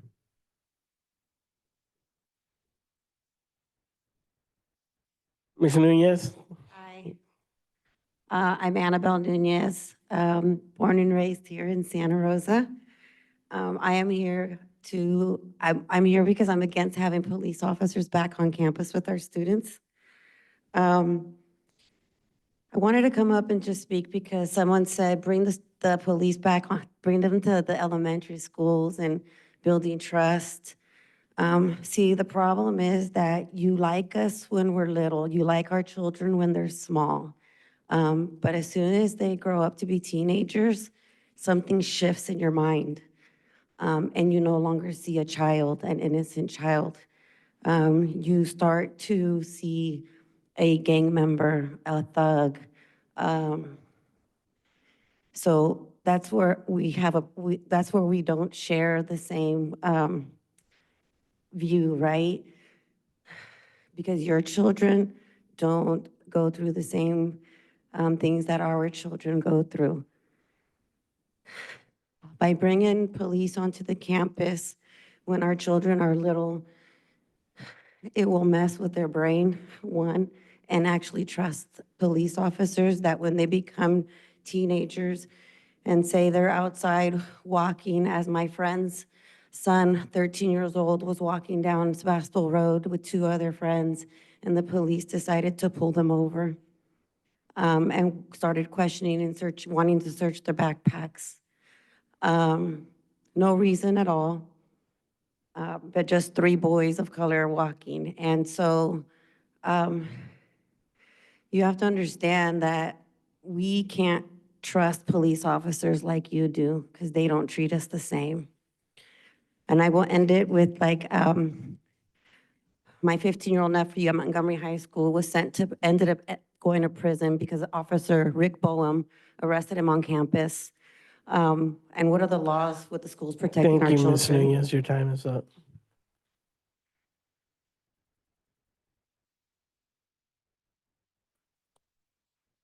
That's all the comments that I have under item D6. We will now move on to item D7, the District English Learner Advisory Committee report, DLEC report.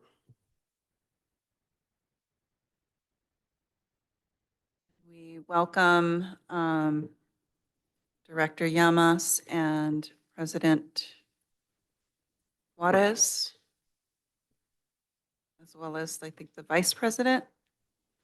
Okay. Okay, you'll do the introductions. See? Okay.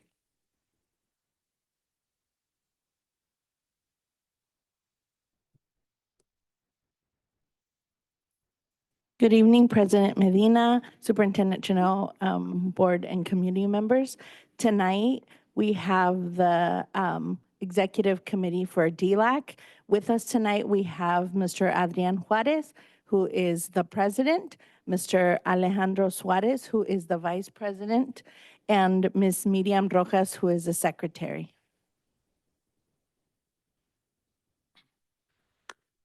Buenas noches, Presidente Medina, Superintendente Trunel, miembros de la mesa directiva y comunidad. Mi nombre es Adrián Juárez, actual presidente del DILAC. Nuestro comité ejecutivo incluye también al señor Alex Suárez como vicepresidente y la señora Miriam como secretaria del comité del DILAC. Es un placer estar aquí esta noche y compartir con ustedes. Nuestro comité de DILAC sigue trabajando y esta noche les compartiremos logros y peticiones.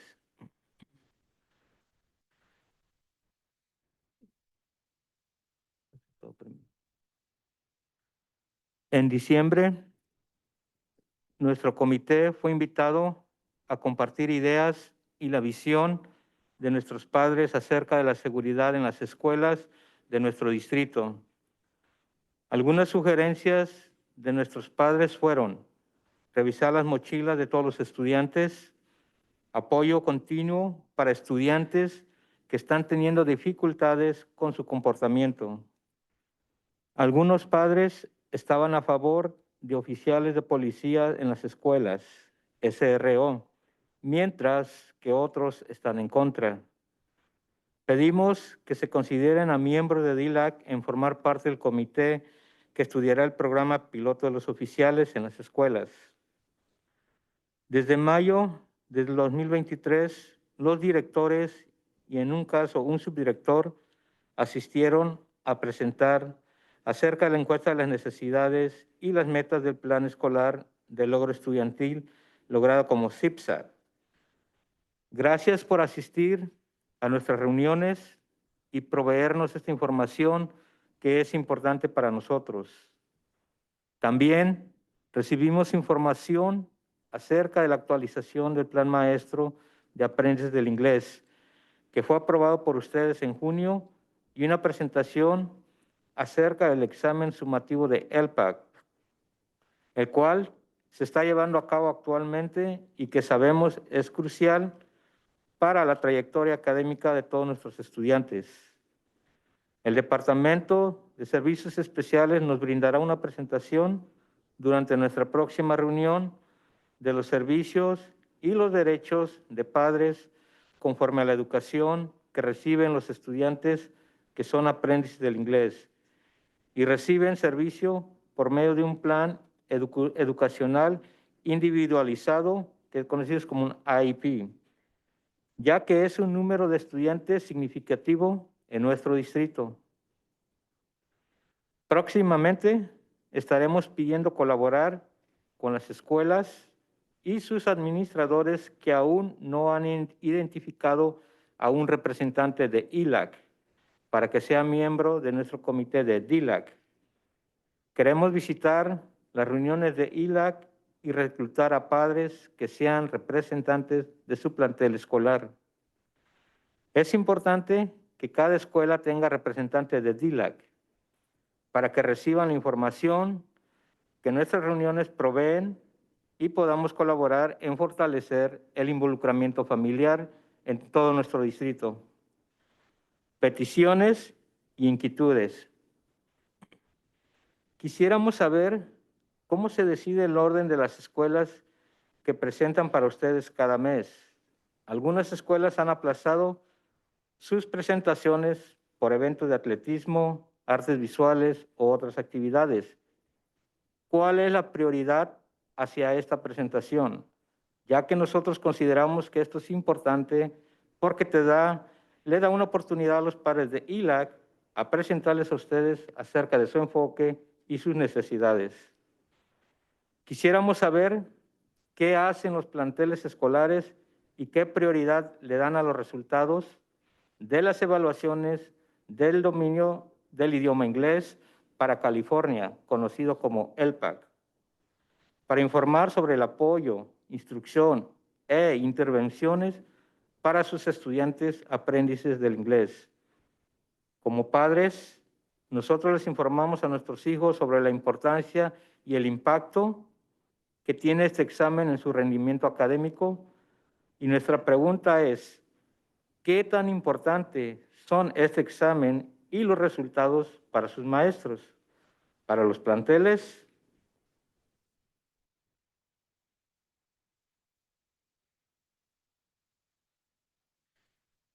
Por último, una inquietud que tenemos es sobre el diseño de las reuniones de aportes de la comunidad hacia el plan de responsabilidad y control, conocido como LCAP, que comenzaron ayer.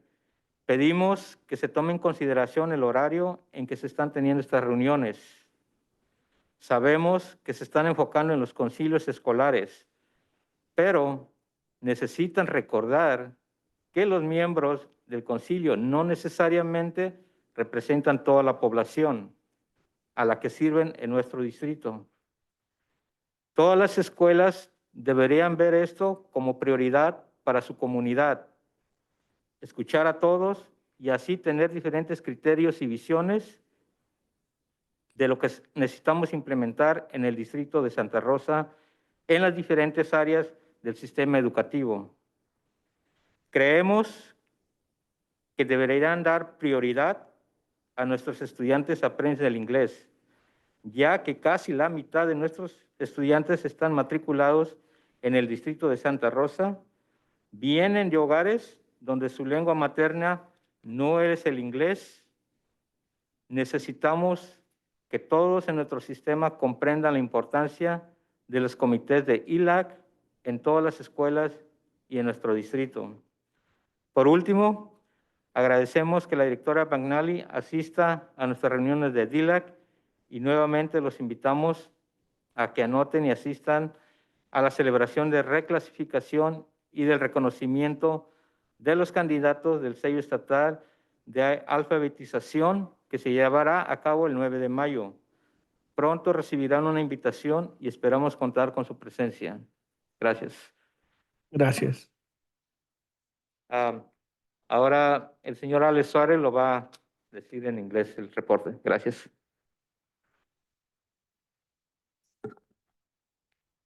Good evening, President Medina, Superintendent Tronell, members of the board and community. I'm Alex Suarez, Vice President of the DILAC Executive Committee. Our executive committee also includes President Juarez, Ms. Miriam Rojas, our secretary.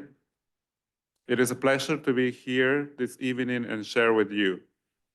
Our DILAC committee continues working, and this evening we will share achievements and requests with you. Our new DILAC Executive Committee was appointed in December, and we publicly want to recognize and thank Ms. Karen Chumil, who was our Vice President, and Ms. Naxeli Zuniga, who was our Secretary, both who supported us the last 2 years. The current Executive Committee will serve a term of 2 years.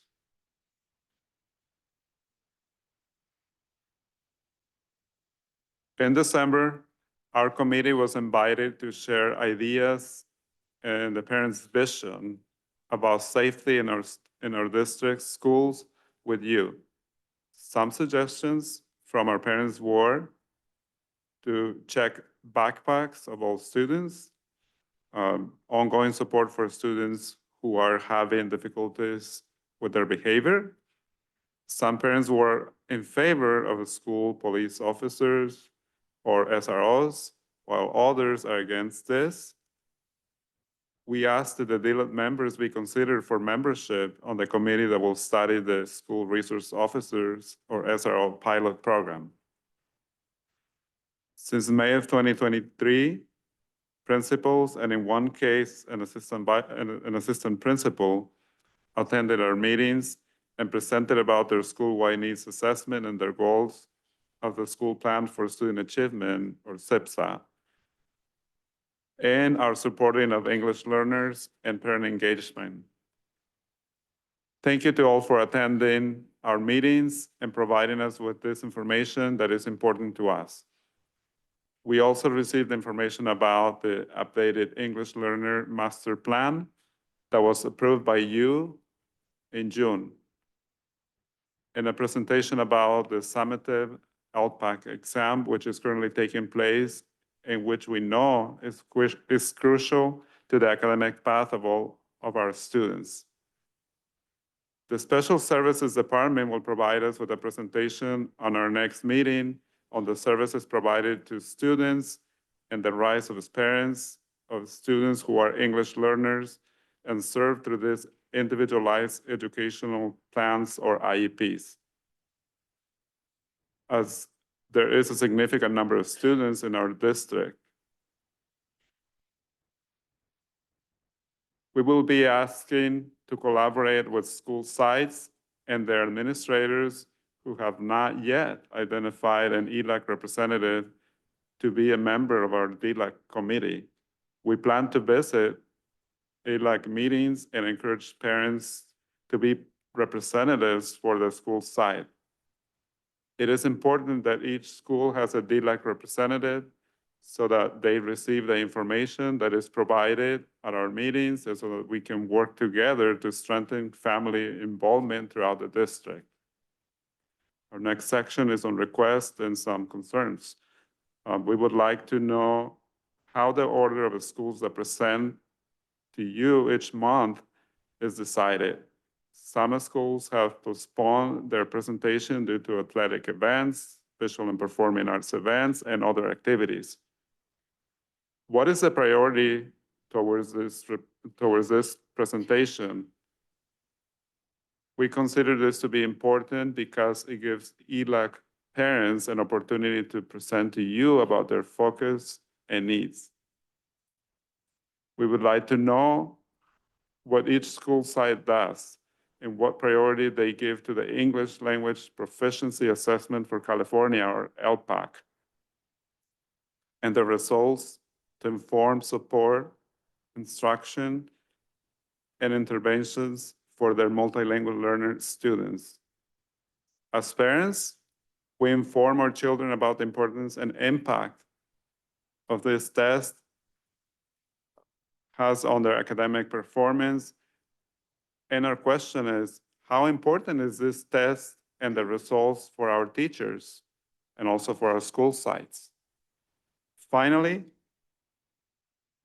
a concern we have is about the design of the community input meetings towards the Accountability and Control Plan, or LCAP, that began yesterday.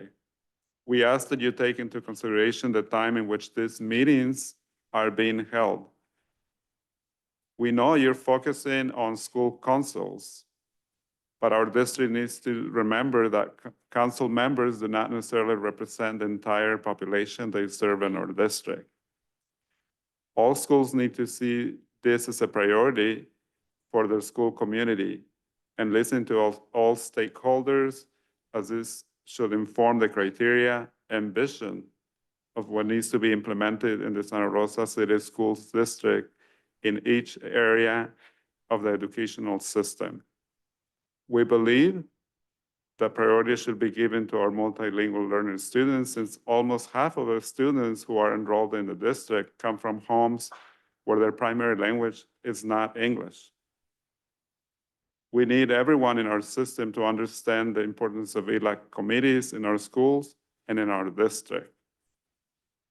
We appreciate Director McNally for attending our DLAC meetings, and again, invite you to save the date and attend the reclassification and state seal of biliteracy candidate recognition celebration on May 9. You will soon receive an invitation, and we hope to see you there. So in addition to being involved, while this is not directly on the DLAC committee, President Juarez and myself were also involved with the Superintendent's Advisory Network. So we also wanted to add that to our report. Thank you. Gustaría darle una breve presentación de la señora Miriam. Si quisiera saludarlos. Buenas noches, mi nombre es Miriam Rojas, tengo 5 niños, una universitaria en Berkeley, una niña que se casó, una niña en Pioneer con puras buenas calificaciones y 2 niños en Helen Lehman. Única cosa que les quiero decir, que cuando mi universitaria salió de las escuelas de Santa Rosa, eran unas buenas escuelas. Ahora, lamentablemente, tenemos que ver muchas cosas que no estábamos asociadas con todo eso. Quisiéramos ver el cambio como antes. Good Gracias, evening. Miriam. This is Miss Miriam Rojas. She is a parent of 5 children. Her oldest daughter is a student at Berkeley. She has another daughter that was married. She has a daughter who's at Pioneer High School, and 2 children who attend Helen Lehman. And she just wanted you to know that years ago, the schools were in a much different place than they are now, and there's a lot of work that needs to be done. Por último, hace 2 semanas hubo una presentación sobre lo que es la violencia de pandillas y como algo de bienestar, de salud. Fue en la Santa Rosa High School. Desafortunadamente no hubo traducción. Nos gustaría, por favor, si esta presentación fuera traída a todo nuestro distrito, a todos nuestros padres. Somos hispanos, en la mayoría de las escuelas hay un 75-80%, que trajeron esta presentación totalmente en español. Y desafortunadamente lo que estamos viviendo, violencia ahorita en las escuelas, y necesitamos información, ¿verdad? No sé si nuestro comité, en conjunto con ustedes, en conjunto con la ciudad de Santa Rosa, podemos trabajar juntos para que esto sea posible y proveer la mayor cantidad de información a nuestros padres sobre lo que está pasando. Gracias. Lastly, he wanted to mention that a few weeks ago, there was a presentation at Santa Rosa High School around gang prevention, and he says, unfortunately, this presentation was not in Spanish. So he would like to request collaboration to work with the city, to work with in our schools and the district to bring that presentation all in Spanish, given the topic, which is on violence, which is what's happening now, and the importance of such a large community that we have that's Spanish speaking that needs to know this information too. Eso es todo. Muchas gracias. Señor Go Juárez, ahead, Trustee de la Cruz. tuve yo la misma preocupación en esa presentación y además algunas otras preocupaciones. Y para aclarar una cosa, esa presentación no fue presentada por el distrito, fue una presentación de la ciudad, pero de todos modos no incluyó mucha información que yo creo que es súper importante a esta mesa. Incluyendo información sobre como pidieron los estudiantes de Pioneer esta noche, como información sobre los derechos de los estudiantes en la presencia de policía, más información sobre cómo protegerse si uno es indocumentado o sus padres indocumentados en la presencia de la policía. Además, hubo mucha información que yo creo que puede causar mucho daño a unas estudiantes y unas familias que viven en algunas áreas donde sí hay como una presencia de bandillas, pero como sabemos bien que no es tanto donde vive uno que como todo alrededor de un estudiante y una familia. So, yo creo que sí es muy importante para nosotros trabajar con la ciudad para llegar a una presentación que en realidad como incluye toda la información que nosotros sabemos que es importante también con lo que está presentando la ciudad, cómo prevenir la violencia en nuestra comunidad. So just to translate myself, one of the things that I wanted just Mr. Juarez to understand is that that presentation wasn't one from the district, but from the city's violence prevention partnership. But one of the concerns that I have is that that information that was presented that night actually contained a lot of information that could be harmful to specific populations who live in certain areas, because we understand that it doesn't necessarily have everything to do with where you live, and that could actually cause harm to certain students and families who live in those areas, being identified as gang members. And so one of the things that I loved was the invitation for us to work with the Violence Prevention Partnership to make sure that we together are presenting information like what the students from Pioneer asked for tonight, information about how to protect themselves, how to understand their rights, and how to protect their families if they're undocumented in the presence of police, so that we really are providing information to our larger community about how to ensure that we are, cognizant of the violence in our community and also how to protect ourselves against it. Pero Thank you, muchas Trustee gracias Cruz. siempre por todo el trabajo que hacen todos los miembros de DILAC, pero especialmente con su liderazgo. So, muchas gracias. Thank you, Trustee de la Cruz. Y también gracias a señor Juárez, señora Rojas. También estoy de acuerdo con que tenemos que platicar con la ciudad sobre esa presentación. Thanking them and also saying that I agree that we need to work with the city to make sure that presentation gets updated and translated. Superintendent Trinnell, I would ask if maybe we could follow up with their suggestions on LCAP input that they suggested. So a ver si pueden hablar sobre sus preocupaciones sobre las juntas de LCAP. Gracias. Thank you. Gracias.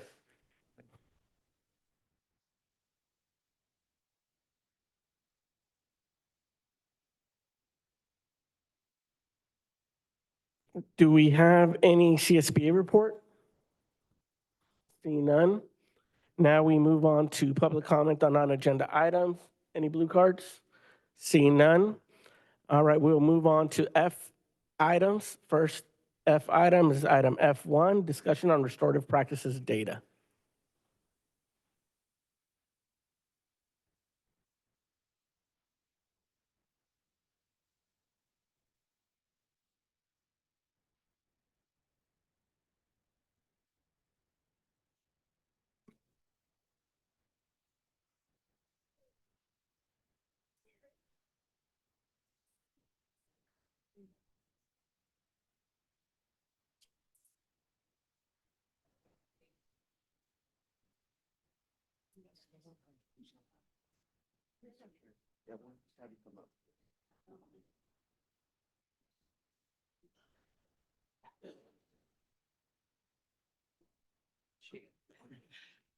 All right. Good afternoon and good evening. Thank you, President Medina and directors of the school board for inviting our restorative team here with you tonight to talk about restorative practices here in Santa Rosa City Schools. I am Stacy Desideri with the Office of Wellness and Engagement, and you see a huge community here with us tonight. While I know that every effort was made to put us as early in the agenda so that we could ensure that the student voices are here with us tonight, we have unfortunately had a few people who've had to already leave us tonight. We have some of their voices, and with your grace, I would like to ask your permission to actually go off script, because I think it is more, we are fully prepared to drown you in data tonight and to make sure that if there's a statistic, we're here to share it with you. But that's not the important message in the story that we want told. So we are going to shift and we are going to ask that our community speaks first, if you guys are comfortable with that. I appreciate that. Thank you very much. So I'm going to actually turn it over to our restoratives, and if you would like to either invite your student up to speak, and let's go by grade level and start with our elementary and then do middle and then do high. Students, when it's your turn, I'm going to move out of your way so that you can use the microphone. All you have to do is get close to it and make sure the green light is on. These ladies are very excited to speak tonight.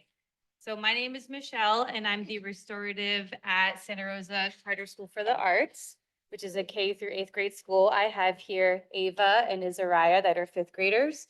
And so what we were going to speak about was community building and connection circles, like the services that we provide as restoratives at our school. So I'll just give you a couple examples of what we do, although we do a lot more than what I'm going to say right now.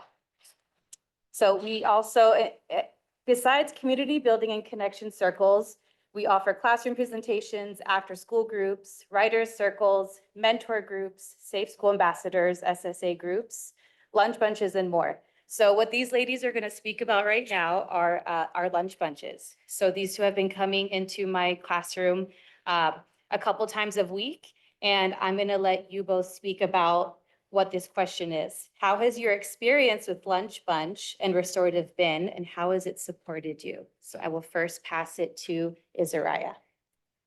Hi, so restorative helps support students who have problems or feel alone, gets bullied, mad or sad, and just a safe place to stay. We also have lunch bunches. They give kids an opportunity to build connections with other grades and have fun and eat lunch. Hi. Lunch bunches and restorative really help students who have problems or feel maybe alone or maybe don't have many friends. You can always come to Miss Galley's room. And she is one of our safe adults on campus. She is someone you can always talk to. And then her room isn't just for talking about problems, it's also for playing games with other grades or having fun with other grades.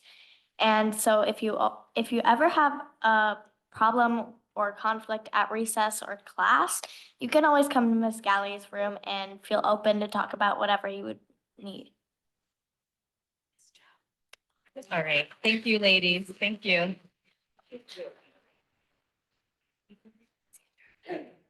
So now we'll hear from some of our middle school students.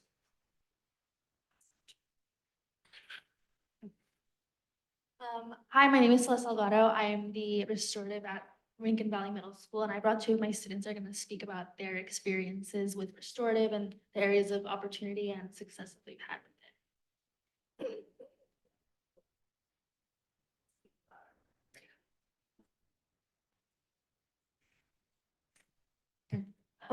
Having a restorative on campus has helped me and other students by making us feel more safe in school. It has made me feel like I have someone to talk to. I've been able to talk to about my feelings and emotions. More people have been it's also brought more people together. We have been given the opportunity to communicate with each other and are able to have a safe space and guarded community. We have small events that we are able to do. It brings us joy, but also gives us a place where we can talk about our situations. It it teaches us empathy and how to be more understanding towards others. Before having a restorative, I felt like I didn't have someone to talk to or on school campus, but now I feel like I can talk to someone and have someone I'm comfortable with.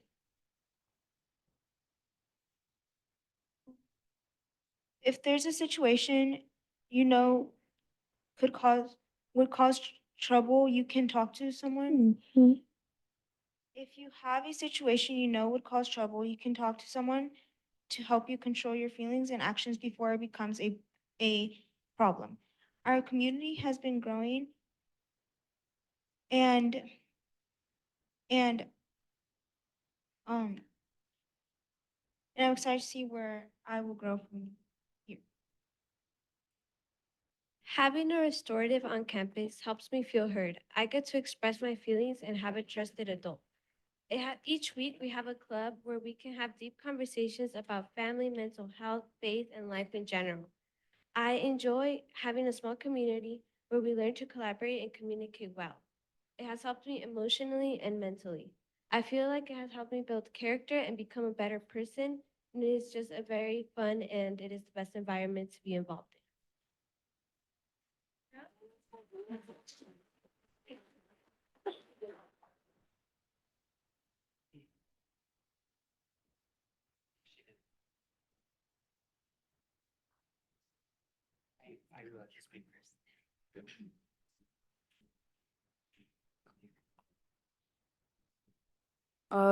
Restorative practice. Oh, I'm Zoe, and restorative practice teach students how to settle problems instead of escalating issues. Say this. Oh my God. When we feel we are in situations with people that we don't know how to handle, Miss Bree is there to listen and help come up with solutions that help us find common ground or at least walk away. Hi, my name is Ashley, and I have been attending an after-school group this year where we've been able to talk openly about issues that are affecting us, and sometimes there are guest speakers that come and talk about their careers or their cultures and things they do. Zoe and Ashley, what school are y'all from? We go to Santa Rosa Middle School. Thank you.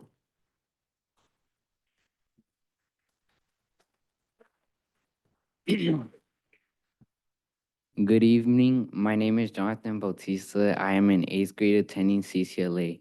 I come today to speak about restorative. A restorative is someone I meet with to check in. It's helpful because I can express how I feel and because I can express how I feel and talk things I need to get out and share my feelings and emotions. I am also part of an after-school group where I am able to talk and express myself to my friends and staff. Speakers and guests join the discussion and talk to us about their past experiences. Overall, it is a very helpful and supporting having a restorative. Thank you.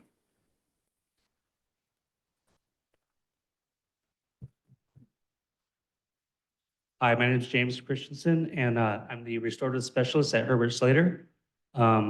I'm honored to speak for my student who had to leave early. She apologizes for that. She says, "Hi, my name is Aiden. I'm an 8th grade student at Herbert Slater Middle School. Being a student who has experienced situations where I thought I was going to lose people that I cared very deeply about, I know it can be scary to not know if you can go back to past friendships.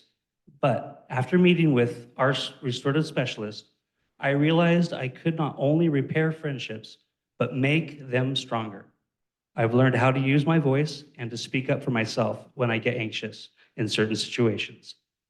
Having an adult you can trust changes everything when you are a teenager. Their meetings have taught me to listen to others and put myself in their shoes rather than ignore where they are coming from. It has given me a space where I don't have to worry about being judged. Knowing I have someone to go to on campus when there is a problem has made middle school feel so much better for me. Thank you.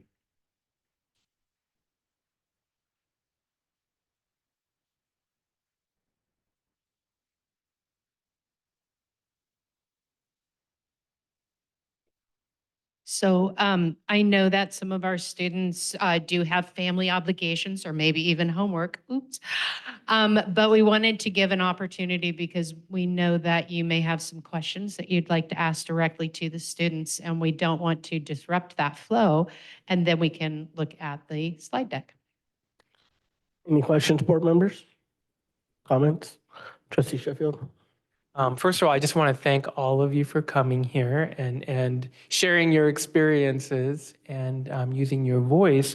And it's the part that's sharing your experience. And I'm wondering if any of you take some of the tools that you've learned outside of school. Do you take it into maybe your circle of friends? How do you use these tools that you're developing? And I'm going to throw that out there to any of you. I think with like my friends and just everyone in general, like having a restorative on campus, I can communicate with everyone and kind of get to know them better. And I feel like I have more empathy for them and I get to connect with them more. Yeah. And my second part is how about the way you communicate with adults? Yeah, I think it helps me feel more comfortable with adults in general, like Miss Celeste, because I have like someone I can trust. Mm-hmm. I just feel, yeah. Oh, well, you all did such a great job tonight, and those are the questions that I had. Trustee Manieri, or was there somebody else? Oh, yeah, Go ahead. please. Okay. Some of the advice that Ms. Bria has given me, I took to heart, or I also implied it to some of my friends if they needed it, and I think it's helped me see like life in a different way. Some things she's told me. That's all I kind of had to say. Thank you. It spreads, doesn't it? It spreads. Yeah. Anyone else? No? Trustee Manieri? I also wanted to thank all of you for being here. Now it's kind of late, and so I really admire your determination and commitment that you've made to be here with us. And I have one question. So with the young people that I work with, we do this thing called grows and glows to understand the things that we're doing super well and to understand where maybe there's a little bit of room for growth, a little bit of room for improvement. So I heard a lot of glows today, a lot of really, really great things about experiences with restorative. I'm wondering if anybody has any grows. Grows are places or areas in restorative practices that we might be able to improve, that we can strengthen, that we can make better for you. So I'm wondering if anybody has any grows that you'd like to share with us. Is this working? Okay. So I think that something that I should really work on is communicating better with my peers or with adults about really anything. And I think that's something that I should really work on. Thank you. Thank you for sharing that. Anyone else? I feel like with teachers, like they could do like the teachers could improve on learning how to be more restorative.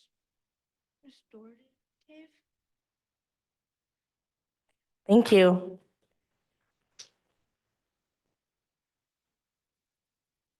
Anyone else? No? Anything else? Any other board member? Questions, comments? No? Thank you. Yeah, I just want Great to say job. thank you for staying with us until the late hour, and thank you for bringing forward such a positive message and also kind of modeling what it looks like to show up in community and with a lot of love and respect and ability to grow into some new skills and some new ways of learning how to be in community. And I'm also super grateful to all of the safe adults who came with you tonight, because you can really see how important that is to all of you. So just thank you. Thank you very much for being here tonight. Good job, guys.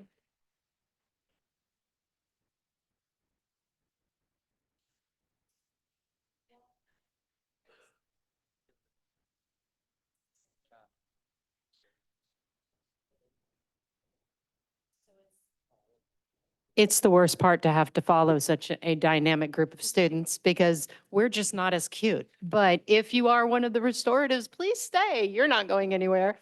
You're part of this next part of the presentation. We'll just kind of flip ourselves in and out when it's your turn to speak. Grab a mic or shove your way to one of the mics. So thank you so much for coming. Tonight, we're here today in order to share in response to the questions that you had with our last presentation. We talked to you about what restorative services look like in Santa Rosa City Schools and defined some of them.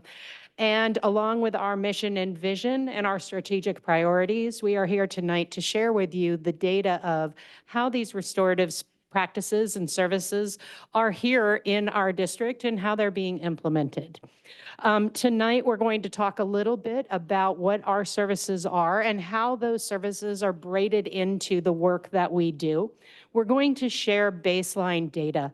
And this is going to be a common theme that you hear tonight, that we have been taking a look over the last few years at trying to calibrate the way that we collect information. And this year, we feel like we have a system in place that is going to allow us to begin to extrapolate some longitudinal data for you.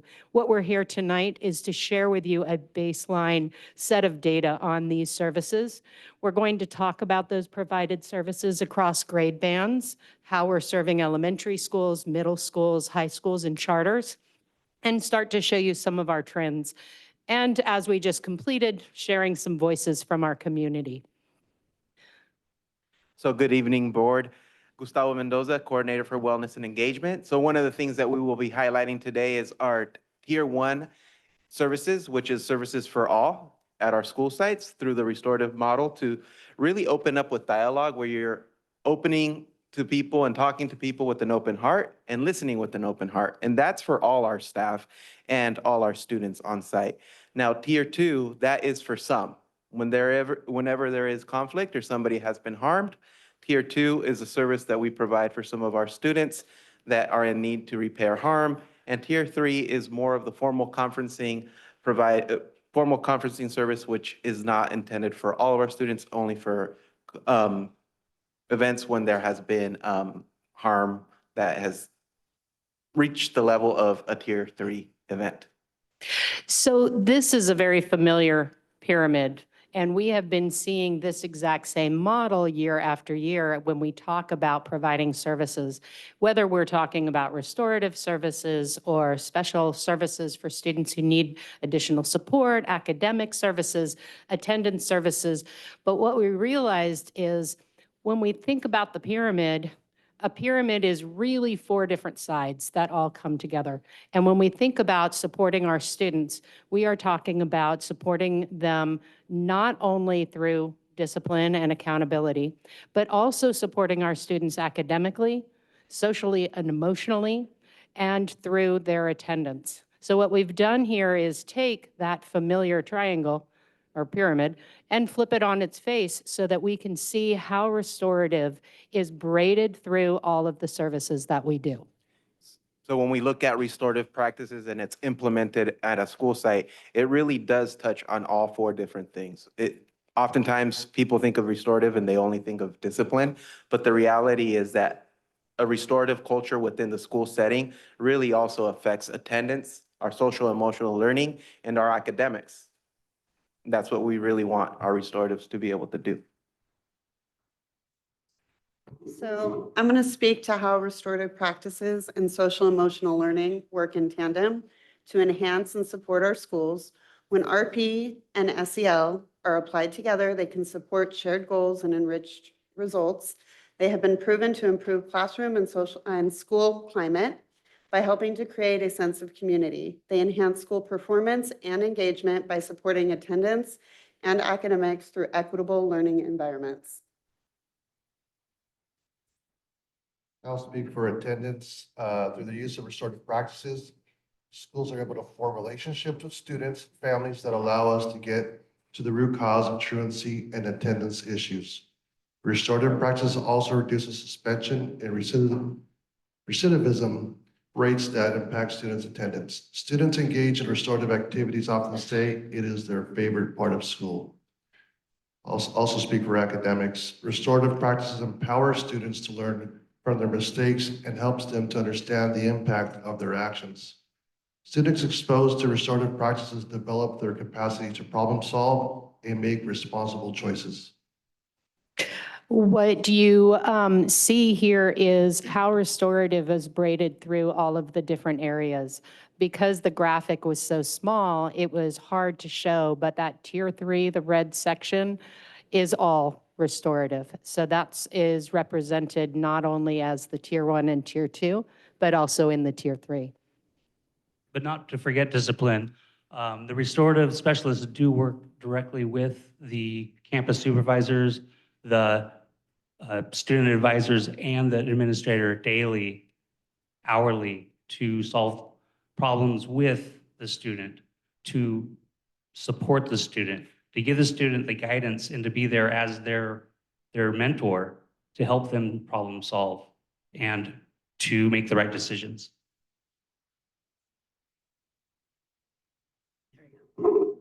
Hello, happy Valentine's Day.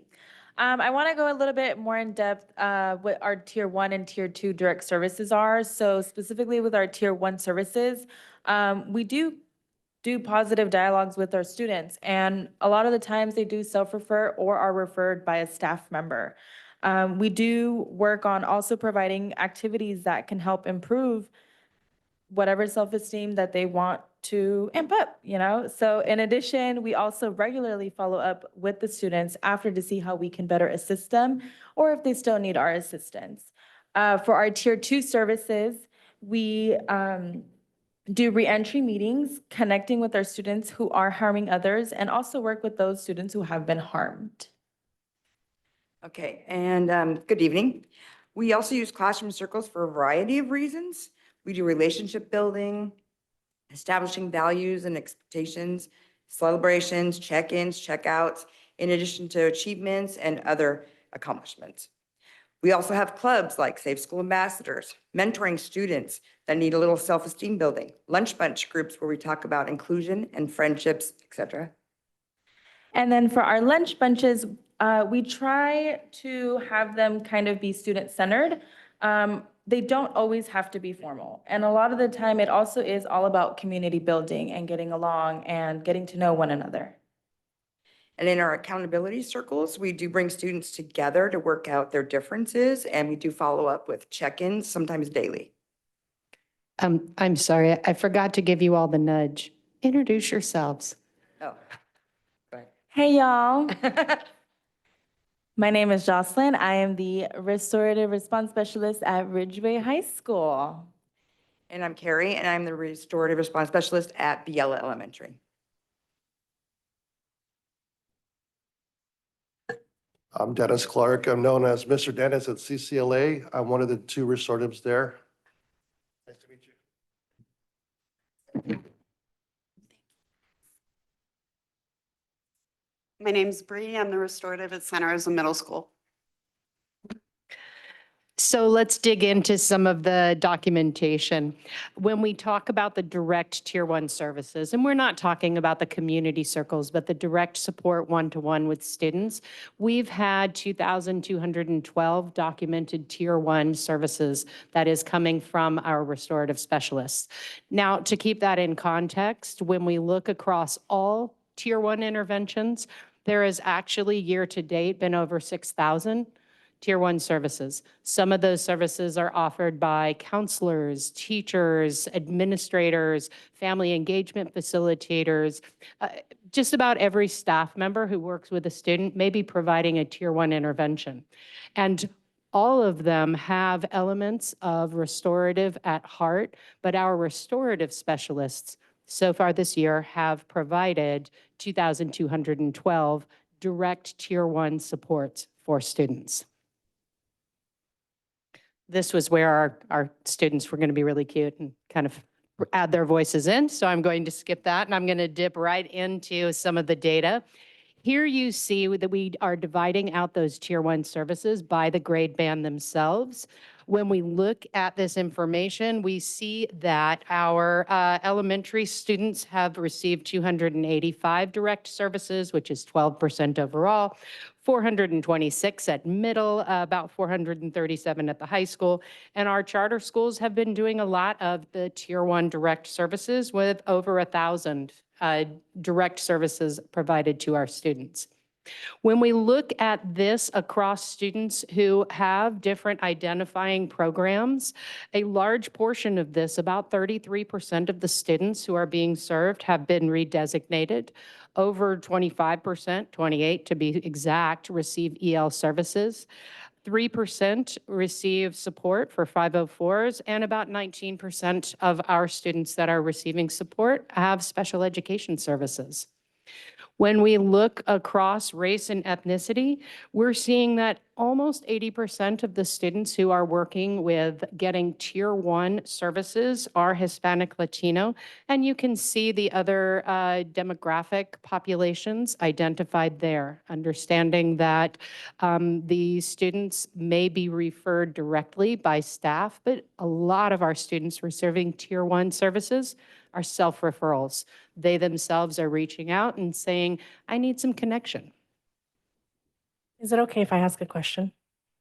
When we talk about Tier 1, Tier 2, Tier 3, are they all intervention, or is Tier 2 and Tier 3 intervention and we're considering Tier 1 prevention? I'm just wondering what is considered prevention versus intervention. You are asking one of the cloudiest, most difficult questions. We like to think of Tier 1 services as the proactive work. That is the work that we do prior to there being an expressed sense of need. However, a Tier 1 intervention can be coming from a student just simply saying, can I get some help here? Can I get a connection? So it doesn't have to come out of a problem, but these are students that are looking for connection. Team, would you like to speak a little bit on the reflection between Tier 1 and Tier 2?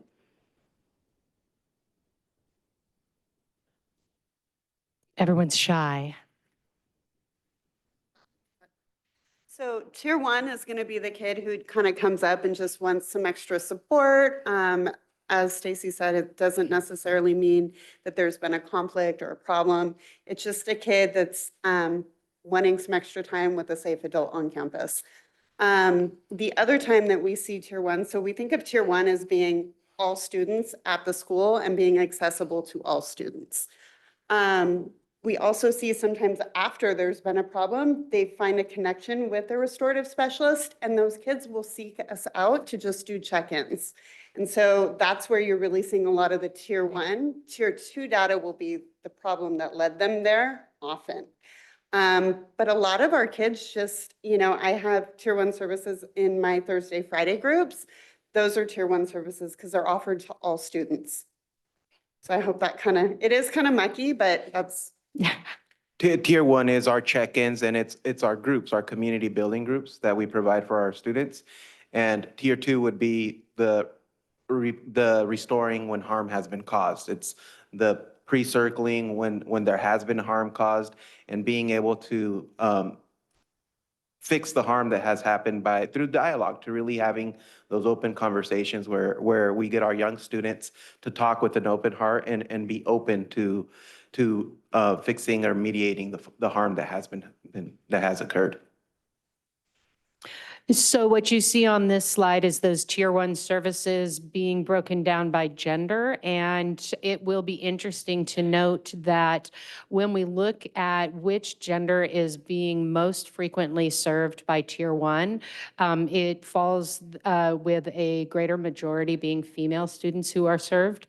At Tier 2, you're going to see that shift just slightly, and you will see that the Tier 2 priority, or the majority, tends to be the male students.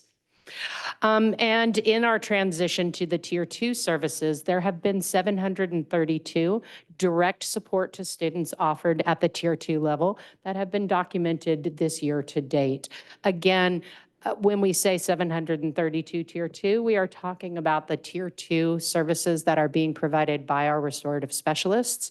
We could broaden that question to ask how many Tier 2 services are being provided by counselors and administrators, and there are significantly more.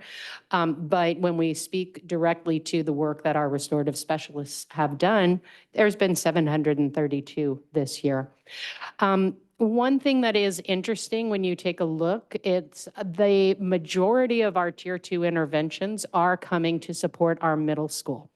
And when I saw this data, I was interested to wonder, would we see this same kind of data spread if we looked at the question, which students through the lens of discipline?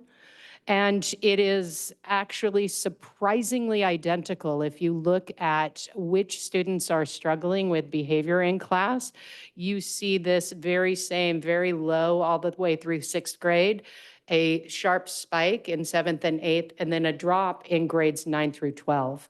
And so these two really do partner very, very in a parallel in terms of providing student support.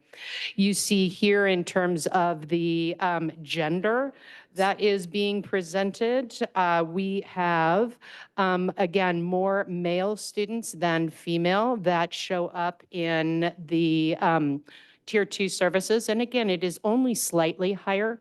When we look Casey, by, yes. I was gonna say real back on the previous slide. Yes. The one before that. What is the period of time for this? Oh, I'm sorry. The data that I pulled here is year to date. Okay, So that's this I year. did not break this down semester by semester, but we have, for this research that we pulled here, we pulled this from August 16th through February 1st. Because I tried to get it as late as possible with still being able to meet our deadlines for presentation. Yes.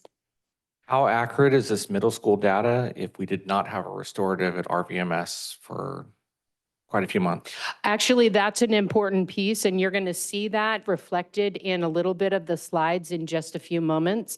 And so what we tried to do is look at services by grade as opposed to looking at services by school site for exactly that reason. And it's not unique to RVMS. We have had sites whose restorative practice service specialists were both veteran and in place prior to the first day of school.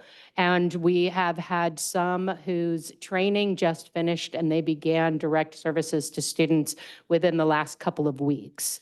And so we would think it's very important when we think about this concept of baseline data that we have to recognize that this is not something where you look and compare a school to another, because simply some of the schools have not had the staff.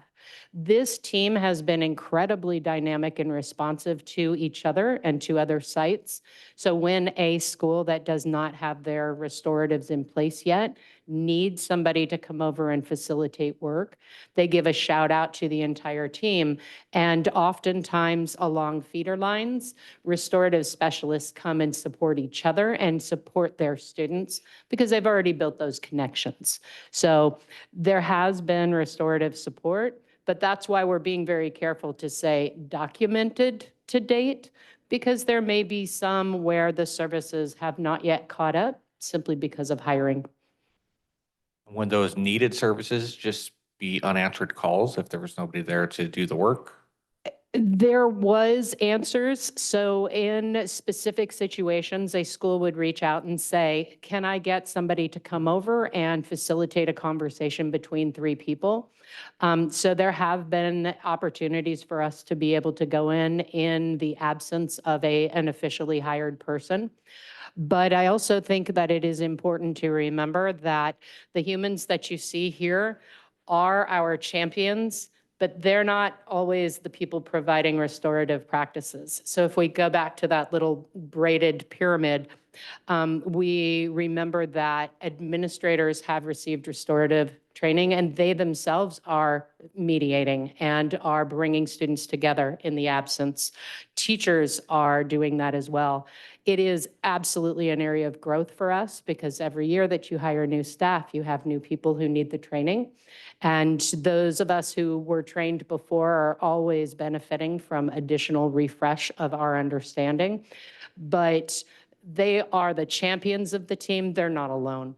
And so, yes, and that's why we acknowledge that some of this data is what these humans have been doing, recognizing that there were 6,000 other interventions that were put into place by other staff as well. Is it safe to assume that those situations would have only been a T2 and T3 support requests and not a T1 community building just due to staffing? I think that that is a safe assumption that most of the interventions when a restorative would attend another school site, most of those were in response to Tier 2 and Tier 3. And so we are very excited that I think in the last week, we finished hiring the last vacant position. So we are very excited to now be able to say that all sites either have a fully trained person or someone in training. All right, continuing through, you see here that we are still having that higher level in the service to our Hispanic and Latinx community. We are also seeing that there are other groups that are getting services, but their rate of service is a little bit lower. Here you are starting to see those tier 2 by the grade band, elementary, middle, and high. You see that same model of the increased services at the middle, because we know that middle school is an incredible transition time between the structure and support of an elementary school and trying to manage 6 different teachers and 6 different classes. And it's a time when our students need the additional support. That's why we see that spike in that area. We also see almost a identical spread of the tier 2 services by program, with students being served by IEP a little bit higher at the tier 2 level, about 30%. About 6% of these students are served with 504 supports. About 34 receive EL support, and about 30% are redesignated. Here is where we would talk about our community circles. Team, would you like to explain about our either responsive or community circles?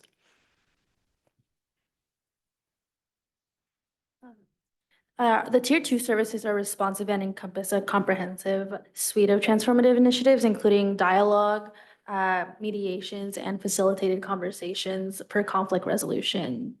Reentry meetings ensure smooth transitions for students, pre-circling to address potential issues, and suspension reduction and diversion efforts, redirecting individuals toward positive pathways and impactful repair harm initiatives, featuring accountability circles that not only mend the community fabric, but instill a profound sense of responsibility and shared purpose, collectively contributing to the resilience, cohesion, and harmony of the community. Good evening again. So I spoke about this prior, Michelle, at Santa Rosa Charter School for the Arts. So we also just work on building connection with our students, and we do this in so many different ways. It's really important. So we do this through community building, connection circles, classroom presentations, a lot of different groups we offer: after-school groups, writer circles, mentor groups, safe school ambassadors, lunch bunches like the 2 fifth graders I had prior. So something that's really, I've seen a really positive effect at my school specifically is I've been consistently doing community building circles since I started in September, and I've been having a lot more self-referrals from students, which is great. They're getting a lot more connected and empowered in being able to reach out when they need help. And I think a lot of that comes from the consistency of doing these connection building activities with them. And oftentimes through the community building circles, we bring in community partners to get to introduce the services that they have, so the youth are aware of the services that they are offering. And oftentimes there's field trips that are involved, and that information gets sent home, and our students are participating in many of these pro-social activities that they benefit from. So you can take a look and see what kind of proactive and responsive circles are being offered across different grade bands. We have ones that are specifically supporting the teachers themselves, where a teacher or a group of teachers will say, I'd like to sit down and work with a restorative on building and adjusting the community that I have. You can take a look here at by schools. If we take a look at how many circles that are being done, the push-in services with the schools. Again, this is where I caution you to not compare one school's response to another, because there may be a situation in which a school has had somebody in place since August 1st or only had somebody joining them over the last month or even few weeks. When we take a look, for example, at a school like Hidden Valley that has had 47 proactive circles visiting their classrooms, you might wonder how many students were served with those 47 circles, and that's 941. So you can compare not only how many times our restoratives are doing those uplifting community circles or those responsive circles, but how many students are being served with each of those. And this gives you a little picture of what kinds of circles that you might be seeing. Accountability circles are held the least frequently because these are kind of at the most highest tier 3 level kind of support. But you see that there are after school circles, support circles, classroom meetings, club meetings, lunch bunch, and Safe Schools ambassadors. At the middle school, you see a similar type model with this slide showing you how many times there has been a circle at each of the schools and how many students are being served with each of those schools. Now you'll notice both in the middle school and the high school, it's much more difficult to be able to pull that data out by a grade level because oftentimes at the secondary level, they get combined. At a Tuesday afternoon group, there might be 7th graders as well as 8th graders. And again, here in this very colorful slide, you're able to see the kinds of circles that this school has been providing. If we look at the high school, you're going to see a very, very similar trend where there are more at the proactive level and fewer at the responsive level, simply because that's the kind of service that we are doing. That tier 1, we do that for as many students as possible. And the responsive ones are for those students who might be in need. Again, you see that same kind of color scheme with providing the kind of circles that we are giving to students as they are getting their support. We pulled out some information here for you also about charter schools, and you will be seeing here that there is information for the Charter School for the Arts and CCLA. Again, that speaks to some hiring waves that have been coming in. Yes. Can we go back to that pretty rainbow one? Yes. So in terms of kind of the circles of support, the classroom circles, is that where you have restoratives going into specific classrooms? Are you doing that with teachers? Are you doing that without teachers? Like to one of the students' points around wanting teachers to have more restorative practices in place, how are we building capacity in teachers to interact with restorative practices? So I think that depends on the site. At my site, I always ask that the teacher be a part of the circle, especially if it's a building circle. If we're building connection, the teacher needs to be a part of that as well. And then the hope is that the teacher can start having their own connection circles. So again, it depends, and it depends on the comfort level of a teacher. We can't go in and say, you have to do this. But for me, I strongly recommend that the teacher be a part of, and I've never had a teacher tell me no. Thank you. For myself at Biela Elementary, I started with a few of the older grades, 5th and 6th grade classrooms, and teachers did come in to those first couple of circles. From there on out, I have done the circles on my own. The kids come down to my classroom and we have the circles there, and there's different topics. I do check with the teachers to find out like if there's something in their classroom that they really want to be talking with the students about. And I'll use that topic in my script for the circle. And now we've gotten from 1st grade all the way through 6th. So I've been in every classroom, and now they come down at certain times during the week. So it's been good. I guess for me, sorry, do you want to? Okay, I guess for me, I like to incorporate the staff member that is requesting the circle to be a part of the circle.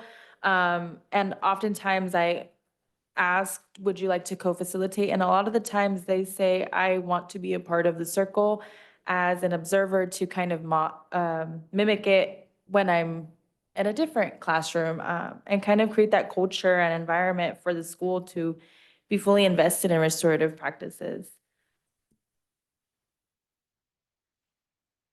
So if I can just piggyback on that, the most recent PD we had, and perhaps Stacy or Anna, you could speak to this. I had some teachers mention to me that that was the first time they were exposed to restorative training. And these type of programs can be the most effective through continuity and using the same language from the multiple responses to adults these children are going to have. So is that something that we have not had in the past, or is that something we're looking and building in the future to provide more training for all of our teachers? I think that if we look back over the 11 years, and Bree, you are one of our most veterans, we have had a number of different waves of training. Some of the training has targeted classroom teachers, some of that training has been targeted at administration, but just like anything, you can't train once and be done with it, because if you have a new set of staff that come in, you have to continue to refresh. And so in addition to some of the targeted training, our increased partnership with programs like Restorative Resources and Community Matters, we have some upcoming training that is already in the works for targeted groups in our community. Our restoratives have been committing themselves to continued training beyond their own individual onboarding. And that's our commitment, to continue to spread that, because again, it can't be a person at a campus and then call it restorative.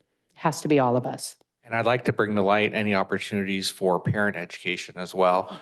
They're a big piece to this puzzle. And if we're not educating them on the true nature of restorative practice and what language you guys are using to work with those students, and just that same continuity of everybody involved with that student's lives and aspect, using the same tone and language to help them be successful. I really wanted one of the kids to talk about whether or not they've ever brought some of these, practices home when they're, talking to mom and dad around the, the dinner table, or trying to convince somebody to let them go out on the weekend. I can testify to the fact that my child has brought restorative practices home to our dinner table and reminded us of some skill sets that need to be practiced in our house. So thank you for that, Ms. Bree. Yay. I just have another question just around training, since we're talking about training.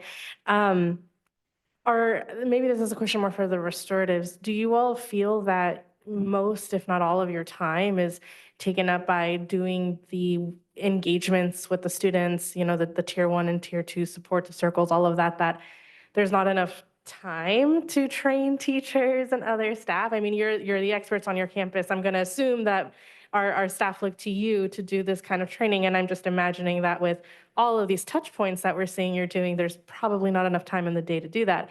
And if so, what do you need from us, from the district, from the board, to ensure that we are creating these climates, these cultures on our school sites that foster restorative practices?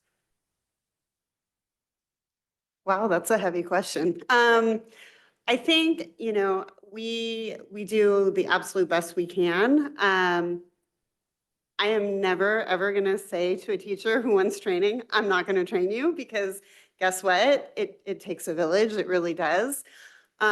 So sometimes we have to make choices on how we're going to do things. I wish I could say at a middle school level, you saw our middle school data, we're busy, and there's only one of us at a middle school. But we do make time for our teachers. We make time to train. Oftentimes we'll sit in staff meetings and different restoratives will present at a staff meeting, things like that. I'm presenting in the next week to the 8th graders going into 9th grade to talk about the transition and getting them prepped for that. And I'll be hitting every 8th grade classroom. So when we do things like that, I usually partner with a counselor or an admin, and we go in and we do every single classroom. So kids should all be getting classroom restorative help, and so teachers are getting trained through that. But as far as specific trainings, those are happening on like PD days and things like that. That's been my experience.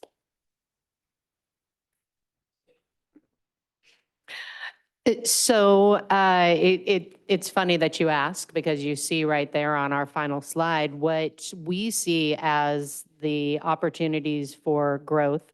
We're going to continue tracking our restorative interventions, and in response to some of the questions that we had about the most effective ways, our IT department through Dr. Bardelli has already begun helping us build dashboards in which we can better mine information about how we are supporting our community, not just our students.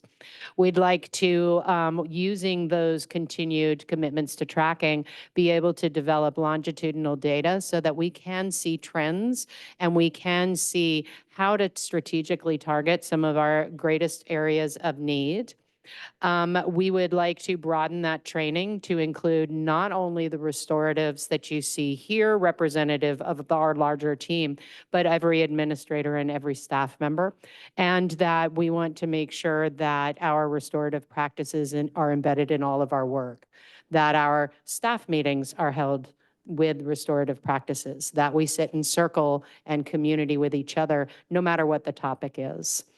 And that brings us to our little summary. That wasn't you? Okay, it may have been, I'm sorry, it was Diego. I'm sorry, one of the people that had to leave today. So Gustavo, take it away. Yeah, so our summary as services continue to grow is really looking at how to build our capacity, because it's really going to take everybody within the school system to really be able to implement the services. So it's going to take our counselors, our administrators, our restorative response specialists, all working together to really foster that culture that needs to grow within our school system to be able to do that. I could give you an example. I was invited to talk to the ELAC group at Montgomery High School. And I showed up, they wanted to talk about safety. And what I did is I hosted the group in a circle.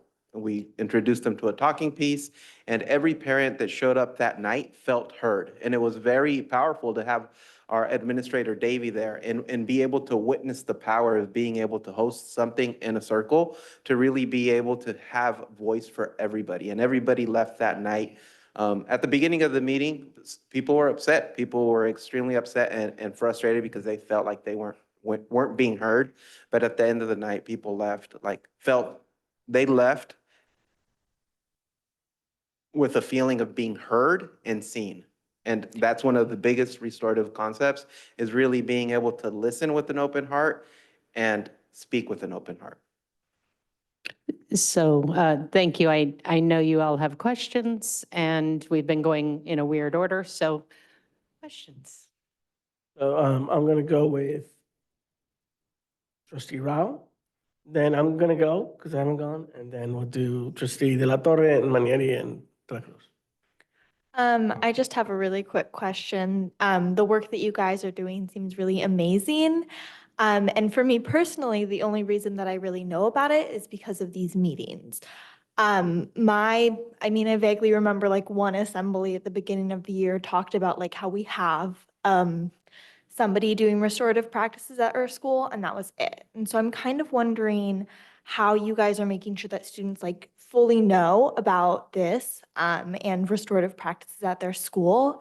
And if there's some room for growth there, if we have any data about like, do students really know about this, and are they able to take full advantage of it? Well, and you saw a bit of the difference when you're at an elementary school. The ability to push into a classroom and carve out 30 minutes to be able to host and facilitate a community circle is going to be strategically easier than at a high school. And so the ways that our restoratives will show up are going to look a little bit different at each of the schools. I think that you definitely touch on a really important question, which is how do we ensure that everybody's aware and knows how they can themselves take advantage of this as an opportunity. And that is absolutely an area for growth. At the different levels, can you talk about how a student can find restorative, how they can get themselves connected if they need to? Elementary, middle, how might a student find you when they need you? At Herbert Slater, I get a lot of referrals through the counselors themselves, because that's usually their first contact. Those students will meet those people first. Pushing into classrooms as well is very important, because when these teachers have us already hosting, we're meeting 30-something kids at a time, and we can reach out to them individually we make ourselves available during breaks as well. It's not part of our job, but we make sure that we're helping with supervision, but it's connection time. And that's another way that we make sure that they know that we're out there. We do that every day. Initially, when I started, I spent a lot of time in the mornings just walking around and just getting to know the students. You know, they're always wondering, who is this new person? Are you yard duty? Are you a teacher? Are you a counselor? And so it's a great opportunity for me to introduce who I am and just build connection. I work out of this really colorful rainbow room. So it's like the brightest room on the campus, and it's really centrally located, which is really great for students to access when they want to self-refer or stop by, say hi, or if something happens. So I think the location is really nice but I think it's different at every site. But, and then the word just starts to spread. So I think for my site, since it is a little smaller, a lot of students got to know who I was really, really quickly. I also go into the classrooms for the circles, so that has helped. For myself, I had already worked previously at the school as student engagement. So knowing the students already and knowing the teachers was really helpful. Changing my role into restorative, I just kind of like on the playground, in classrooms, talked with the kids, let them know what I was doing now and what that was all about. And then when we started doing circles, of course, they all knew. And then you get yourself referrals, you get kids coming to you all the time or asking a teacher to come down and talk to Miss Carrie, things like that. So word spreads, like you said, quickly. So now going to me. First off, I think that's an issue. Like if there's students that just don't know that they could self-refer or they don't know about the program, something we could do better on.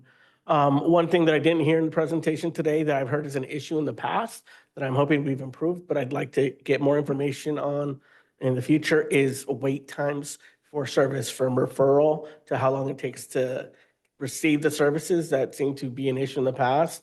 I don't know how big of an issue it is now, but I think if we could get some sort of data and or track that data as well, so we could see how we're progressing there. I think that I would like to know or maybe get information in the future in the elementary level, given that these are very valuable skills, like how do we incorporate this set of skills into the curriculum at that early level if we're not doing it already? A question that I had that was actually Trustee Manieri's question a few meetings back was, are we implementing the program to fidelity? And I would ask, to that question, how would we respond? I think the most important thing in response to that question is to remind people that restorative practices is not necessarily in and itself a program. You can take a look at restorative practices in the way that IIRP serves their program. You can look at Community Matters. You can look at restorative resources. Each program has, this is the way that but it's more important to consider restorative practices as a foundational way of thinking about our relationships with students and how we work not only with our students, but with each other, and how we center the need for community at the heart of what we do. And so when we think about, are we doing a program to fidelity? I think that there are certain elements of what we do, like the formal conferencing, that has an incredibly precise script that needs to be followed when you are doing a formal restorative conference. Those are the areas where you might wonder, what is the fidelity to the IIRP model of the restorative conference? But are we looking at having fidelity with everybody centering the student, coming together in a circle, asking the 5 essential questions? What happened? What was the essential element? How can we repair harm? Those kinds of programs. I think that we are always continuing our commitment to that. We're humans, and there are times when we look back at a situation or a moment and we think, I could have done that better. But even that in and of itself is part of the restorative process, a constant reflection on how can we continue to grow. Sites, how would you like to? I actually had a clarifying question going back to your first comment about wait times, because I'd like to know a little bit more what you mean by wait times with a referral, because sometimes we get a referral and students, we meet with them, but maybe they're not ready to circle. And so wait times can be based on that as well. I would say if my admin says I need you to meet with that student or this group of students, that's happening that same day. And if I can't circle them, I'm at least creating a touch point where I've met with each party and made agreements with them separately until I can bring them together. So I'm just curious, like, what you mean by wait times, because that could vary. And it may, it could be site-based, I'm just not sure. And it's simply about how long it would take to provide student services that were waiting for services. And this is a concern that was expressed to me by restorative specialists before. Yeah, and we're going to be tackling the referral process. And as we refine that process, that is data we will be able to track, monitor, and report out. And my final ask is, in relation to the working group around the SRO issue, one of the issues that had been an issue in the past that had been brought up is when SROs were a part of restorative circles, the balance of power with an adult with a gun as part of that circle. What does that mean? Does that conflict with what a restorative circle is supposed to be about? My ask is that be discussed and that input be provided to the superintendent to help make it part of the working group as that discussion occurs. But with that said, who did I have next? Thank you. Trustee De La Torre. Thank you very much. So I had a couple of questions. First and foremost, is there a way to gauge? Do we have a way to look at these practices now that they've been in place for the last 10 years of, are we seeing a return on the investment into these practices? Are we seeing successes? What's our gauge to see if these are working?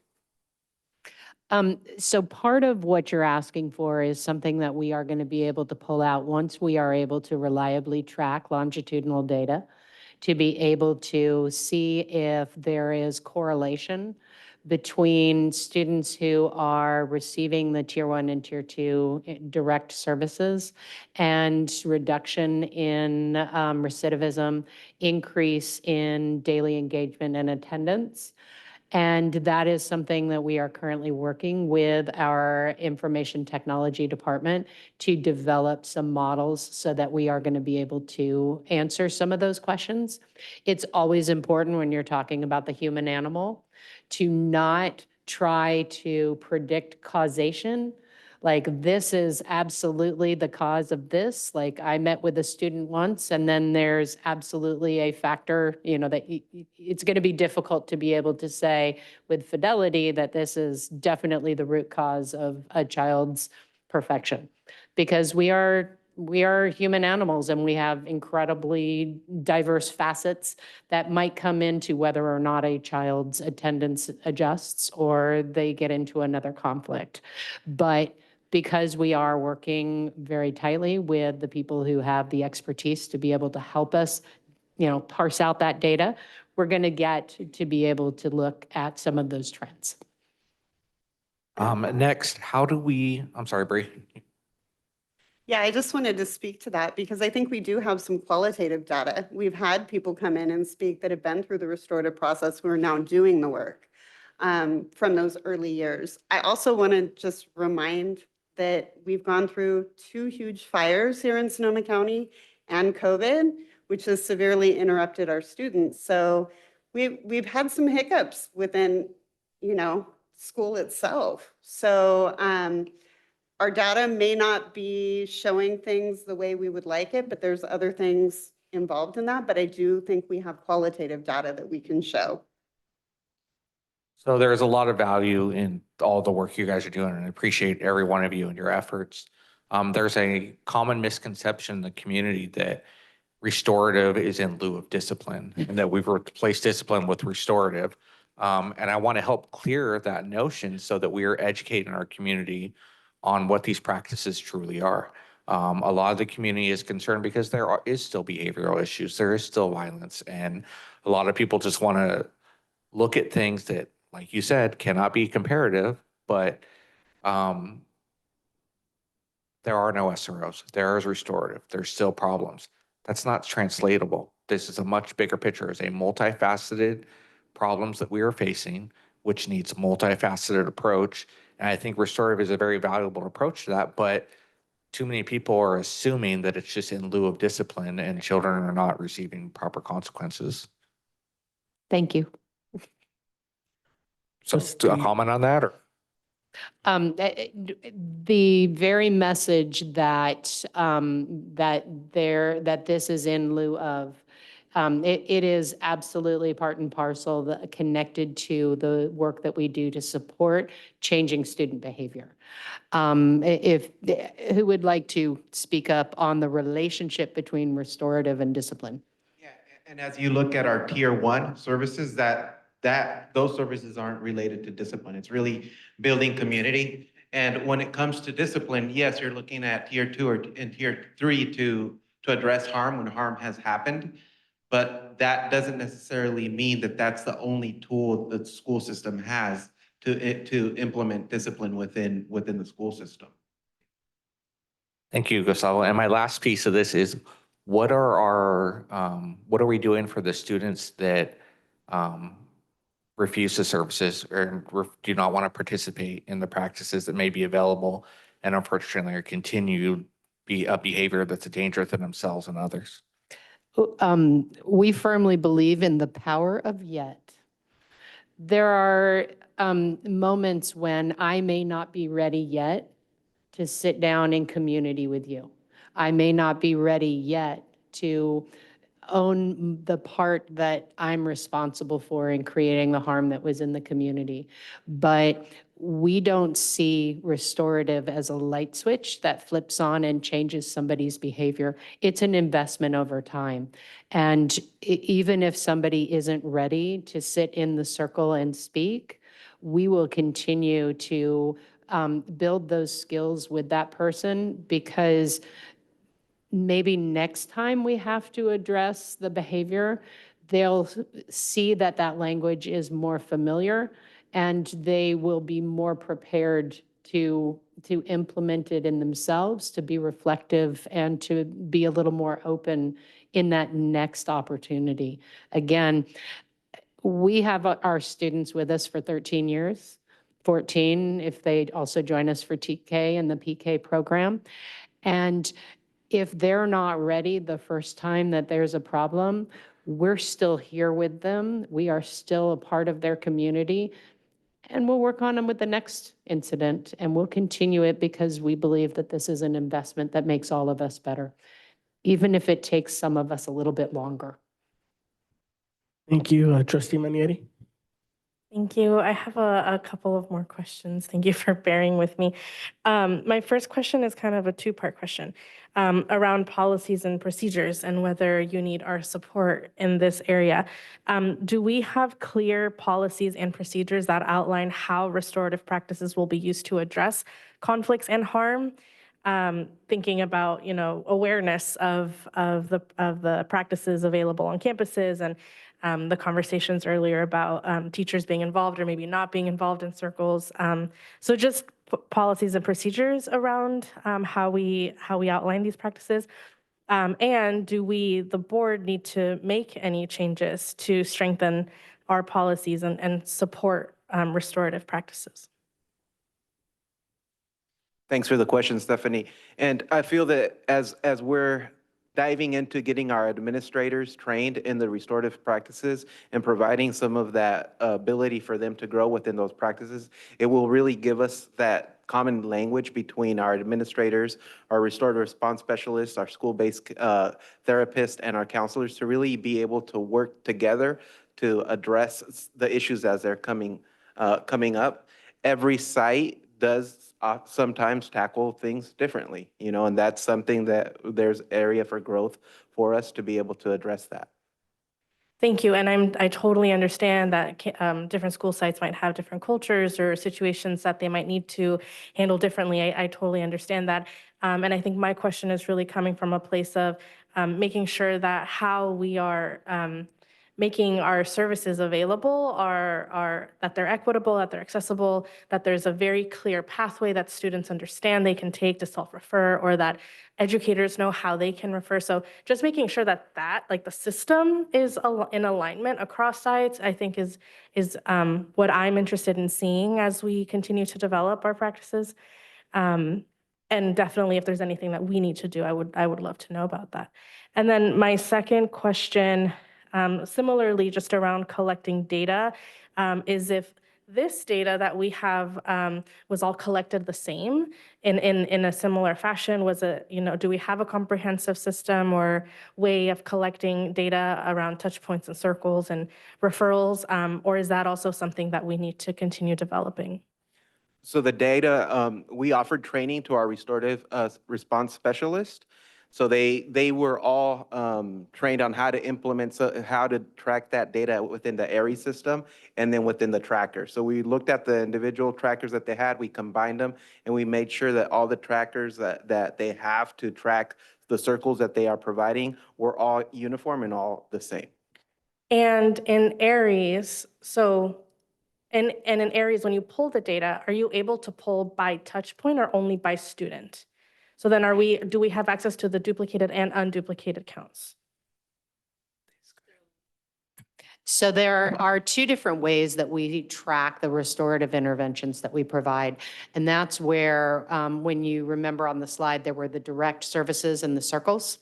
Because a direct service is when we are providing service to you because either you have asked for it proactively or responsively, or someone in your life has said, please help my child. The circles, you can't track to a human. So you can't go into ARIES and say, how many times did you visit Mr. Smith's third period science class? Because the student information system is by human. So we designed a tracker tool that our restorative specialists are using for their circle services that they provide. And that's where they are tracking their classroom visits and their lunch bunches and their after-school accountability groups. Because that's not something we are providing a person, we are providing the community. So there really has to be the two separate tools. And so it has taken some training so that we can look both by the individual and by the school community. Got it. And that's what we'll continue doing forward, is using both of those. Correct. Thank you. Yeah. Trustee La Cruz? Thanks. I have kind of three questions. So the first is, it was interesting to see the representation of by demographic of who is in restorative circles, that it very much reflects kind of the representation of different demographics in our school system, right? With, I think, some probably overrepresentation in the Latinx community. And so that leads me to kind of wonder, how much are we tracking kind of culturally responsive practices in our restorative practices, right? So I know Curtis Acosta talks about, introducing Tetzcatlipoca, in restorative to really speak to traditional kind of Mexica principles in what it looks like to be self-conscious in a way that's also reflective of people's community and that history. So I'm just wondering if you could speak to culturally responsive practices that are designed or geared towards specific populations and whether or not that's something that you're utilizing. I can't speak specifically about that, but I have sat in circle with a class, and that teacher facilitates a cultural class. And so she has told me directly that she's used the practices that we did in the circles with her class in her other class that is the cultural class. So I can't speak for her directly because I'm not sure how she's implemented the curriculum, but as a practice, she's using restorative in her classroom.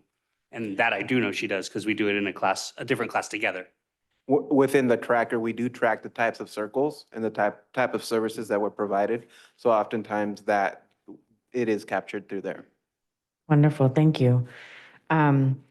My last two questions are really about the ways in which we are also recognizing what it means to implement restorative in a community schools model.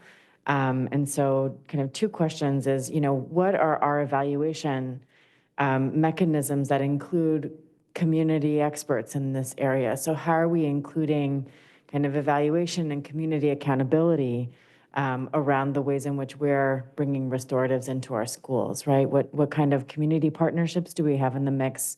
I know Ms. Bree talked about bringing people in from the community in some of her circles, but I think this is at a little bit more of a systems level. Like, how are we embedding folks who are really specialists in the restorative practices into evaluate and to partner with us? So we have been partnered very cohesively with a couple of programs within our community. The Community Matters program has been working with us for a number of years in not only coming into our communities. This year, we have a much more intensive relationship with Community Matters. There's been some local community grants to bring Safe Schools ambassadors and some of their work onto our campuses at both secondary and at high school. And there have been some elementary schools that are bringing Safe Schools ambassadors. So we have a very tight program with them. We have a long-term relationship with Restorative Resources, which is another community organization that is foundationally part of the restorative movement in Santa Rosa. I believe, and Bree may not have been able to stay, but I think she is one of the people. When we first hired, 11 years ago, they were kind of the main ship in town and were providing all of our training. And then over the years, we keep hiring them away. And so we have some staff here that came from that grassroots organization. We also have some of the community organizations that are part of our circle work with our schools, Raíces Collective, Humanidad. What are some of the other organizations that come on and do our circles with our restorative specialists for our students directly? Land Pass is another agency that we work with that comes in and provides information for our youth. Yeah. So we do have those programs and those partnerships in place. And as you mentioned, with our community schools commitment, looking for ways to strategically strengthen those relationships with community organizations continues our work. We're looking at other partnerships with new organizations like R.J. And we're actually having some presenters come in and meet with administrators next week. I asked that question because I also think that, like, equity, which has become such a buzzword, and there needs to be some real quality control around who actually is an equity practitioner, right? Who actually is a restorative practitioner. And so, the more that we can include community folks that can bring some verification and some feedback to us about, I think Director Medina's question around like fidelity. Fidelity is going to always be moving because these practices are always moving and they're changing because they should. And so, the more that we include folks who are really doing this work in community, the anti-violence, the nonviolence, the anti-racist work, that will be kind of doing this to fidelity in community. The last question I had was,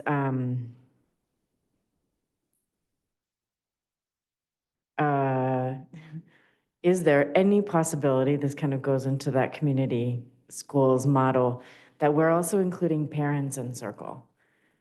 Is that part of what it is that we do? And not just kind of like one-on-one or one family at a time, but having families come in to join to, my daughter has literally taught me skills and tools that I feel so blessed that she's bringing that home, right? But I mean, for those folks who can also be invited in to participate in circles, is that part of the model or some of the dreaming that we can do together? That is absolutely the dreaming that we are doing. One of the priorities of our Wellness and Engagement Committee, and something that Trustee McNally has participated in our little advisory group, is beginning these parent cafes. Not looking at as like a parent university where you're going to come to the table and we're going to teach you, but sitting in community and honoring the wealth. As you were talking about equity and talking about culturally responsive, I went right back to the Acosta training that Anna and our cabinet brought to our community and have committed through our development of the ethnic studies. And it was just making me resonate on this concept of cultural wealth and recognizing that the definition of the value of the human is so much greater than the number of degrees that you might have on a wall. And so we have been taking a look at how we can bring the community together and recognize that the wisdom is not necessarily in the person wearing the SRCS badge, but in every single person who came together. Our first community parent cafe that we have planned is looking at the question of supporting a child who might be struggling with anxiety, because that tends to be an incredibly motivating topic right now that has intersections in attendance and academics and behavior. But talking about bringing restorative practices, what does this mean and how can that be in your household, and how it can maybe, brighten up your Friday afternoons, is one of the topics that we have talked about. And I just wanted It's a grow, Yeah, not a glow. Exactly. And I just want to add my pin into Director De La Torre's question around kind of longitudinal data.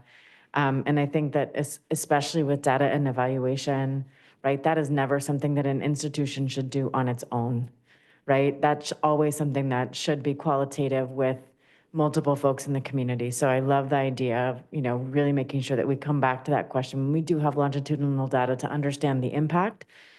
Because many times it's going to be impossible to quantitatively capture what it looks like to not have, kids fall into a system, but to stay in, on a different path. And so just again, the community schools model and making sure that community is in the middle of our own evaluation, as well as the longitudinal study of the impact.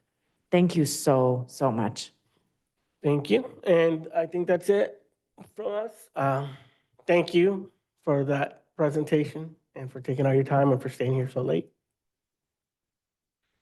All right, board, we've got about 22 minutes. I'd like to see if we could power through the rest of the agenda. If not, we'll extend it. I'll give us about 15 minutes to see how well we do. Let's go to F2. Sorry, President Medina, did we take public comment on this item? Oh, no. There public comments. I don't have any blue cards. None? Okay. We'll move on to F2.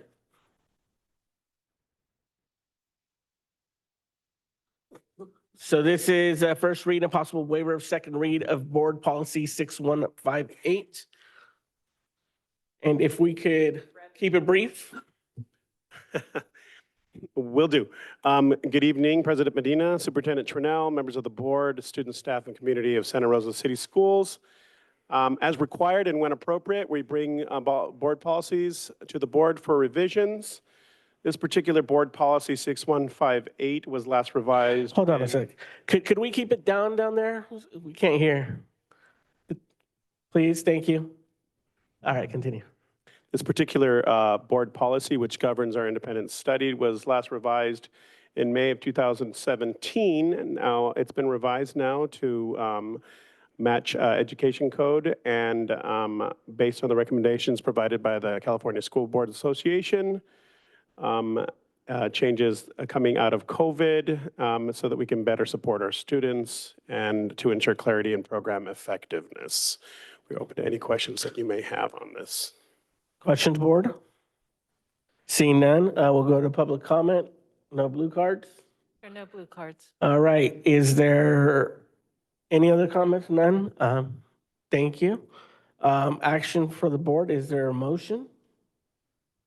I make a motion to approve the First read and possible waiver of the changes for Board Policy 6158. So just to clarify, is it a first read and to waive the second read? Okay, so there's been a motion to approve the first read and to waive the second read of Board Second. Policy 6158 by trustee De La Torre, seconded by trustee De La Cruz.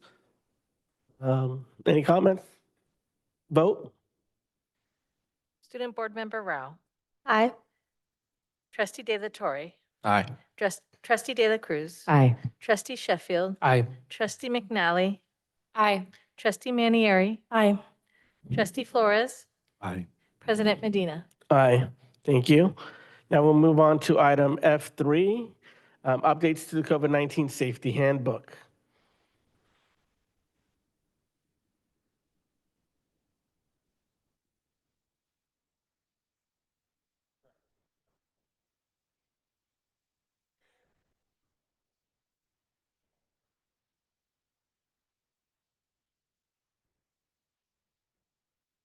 I'll be brief. Okay, thank you, Superintendent Chanel, President Medina, members of the board, and everybody who is still with us. Periodically, Cal OSHA and the California Health Department make updates to the COVID guidelines. And so John Jones is here with us today to share the updates that were recently made in January.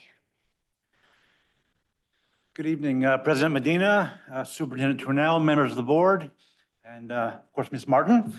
What I have before you is actually trying to get it, oh, hang on a moment. I'm trying to get this on the screen. I apologize. I know that you have very short time here. Are you logged into the Zoom meeting? I am, yes. Is it just your first name? Yes, Okay. I need to promote you and then you can share your screen. hot dog, thank you.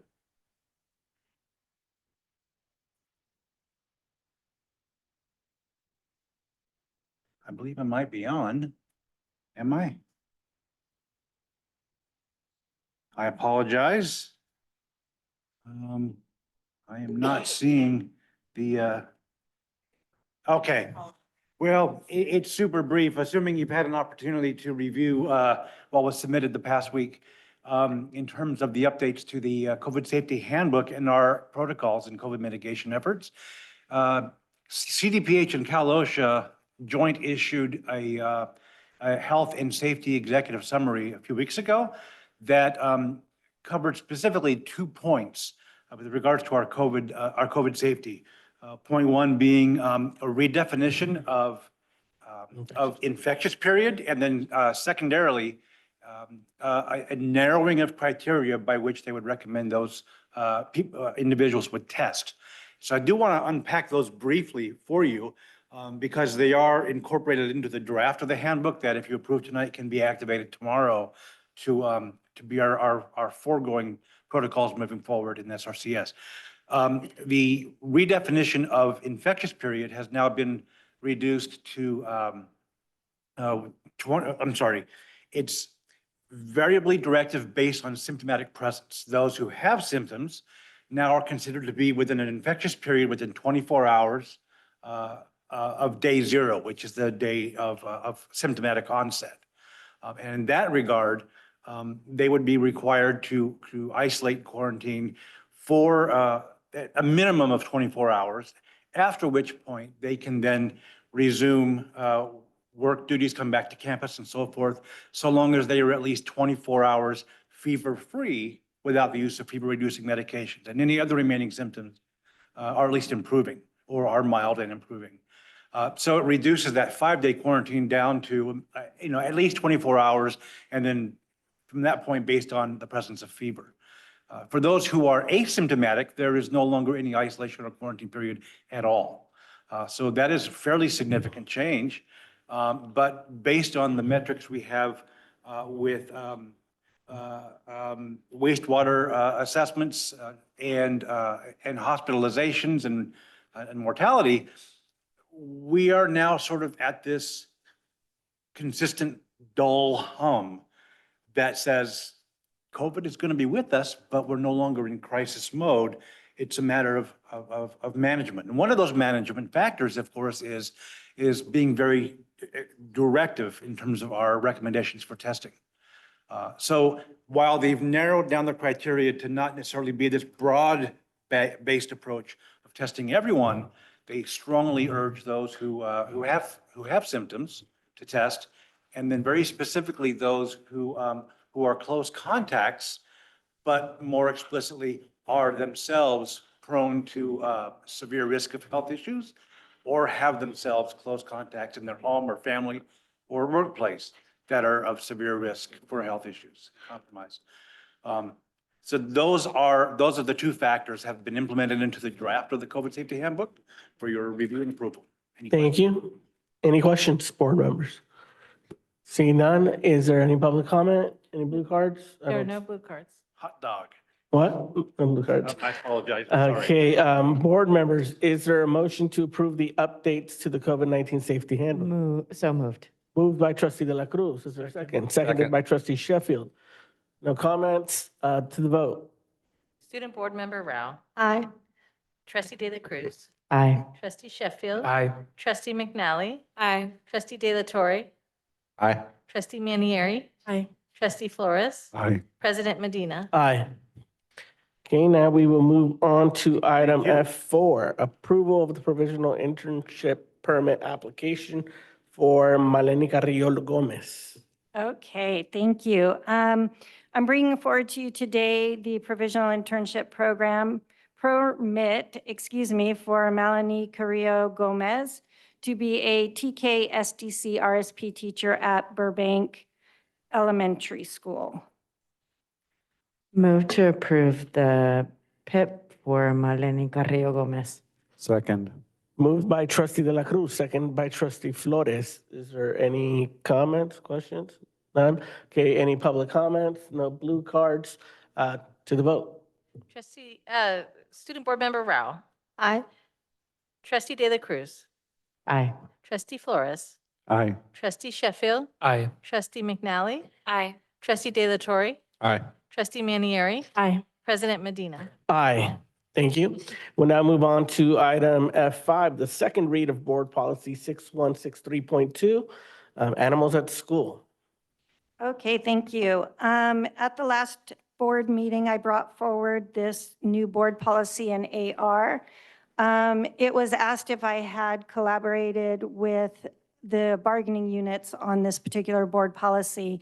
That did occur. I did have a chance to meet with both bargaining units representatives who are in favor of this board policy. The only change that has been made to the board policy since I was here last is that the word dog in most of the policy has been changed to be more broadly animals. Thank you. Board members, any questions? Trustee De La Torre.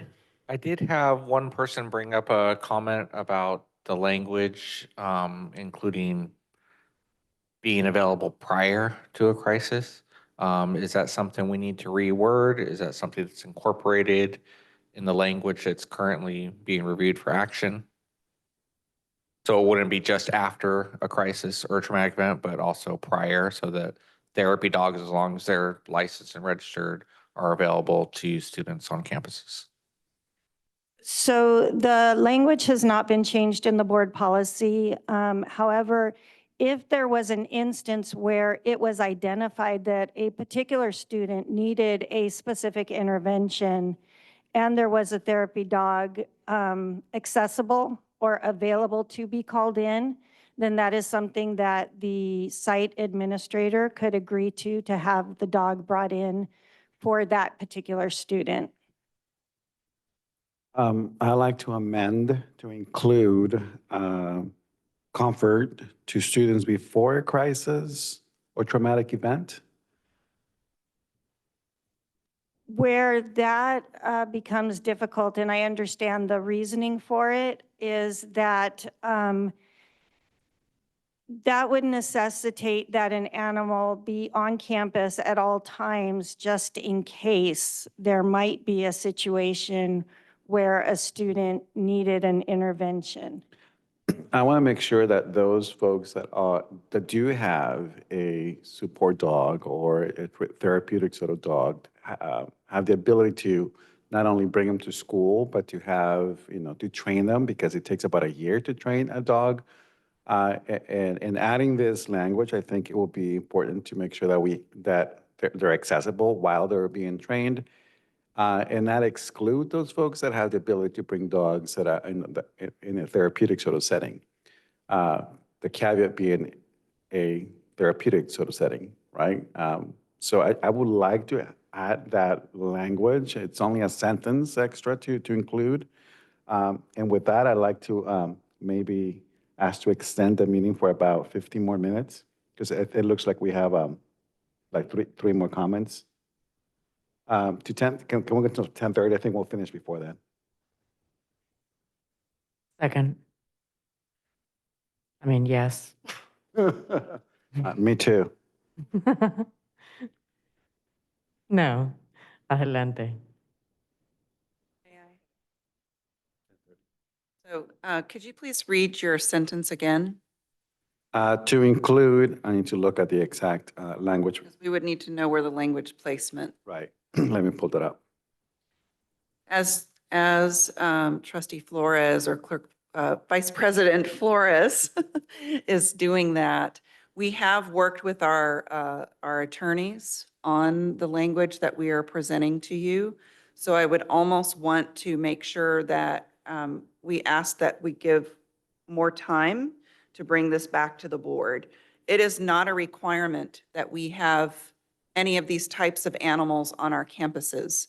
And I want to be sure that by the addition of the language that it somehow inadvertently requires those services to be available. We are at the will of individuals, staff members who are taking on the responsibility of having any one of these types of animals. And so if we're introducing new language, I feel like we need to actually go back to our attorneys and make sure that we're not inadvertently creating liability.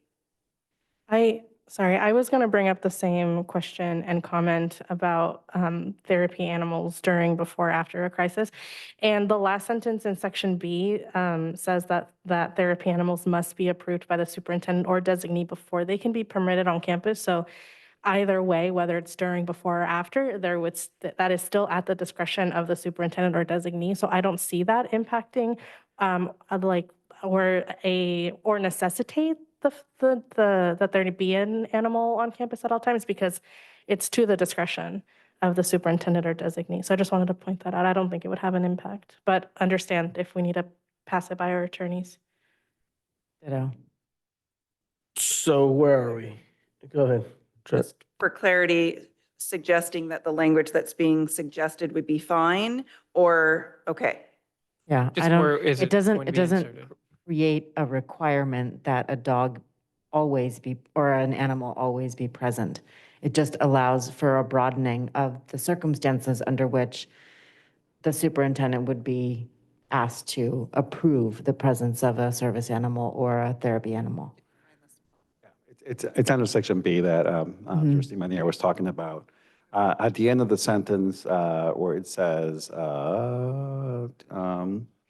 what was the first sentence? It's a long sentence.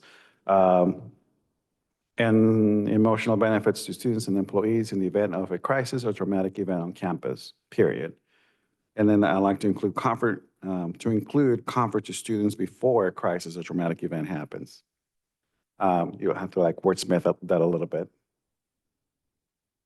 Can I make an amendment to that so that it flows a little bit Sure. easier? Can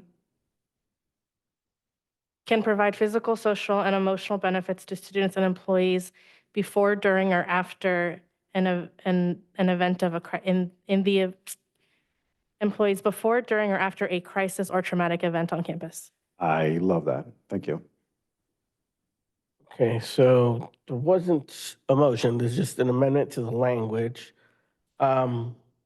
Superintendent Trinell, you want to take that back to the lawyers? What are you saying? I would prefer, just to be super clear, I get nervous when we start articulating what parts of the day, knowing that we actually aren't in control of when the animals are on our campuses because they belong to the owners. They don't belong to us. And so if we're saying in some regard that the officer, that's out of my head, the animal is available before, that's also going to mean that it will require the staff person have their animal on campus before. So I just want to be sure that we're okay. I will take the language that's been suggested, and I think that we should come back with it. Board, are you okay if I call for the public comments before we move Yeah, on? yeah. I have 3 blue cards for public comment on this item. First, Michael Duet, Cynthia McDaniel, and Connie Freeman.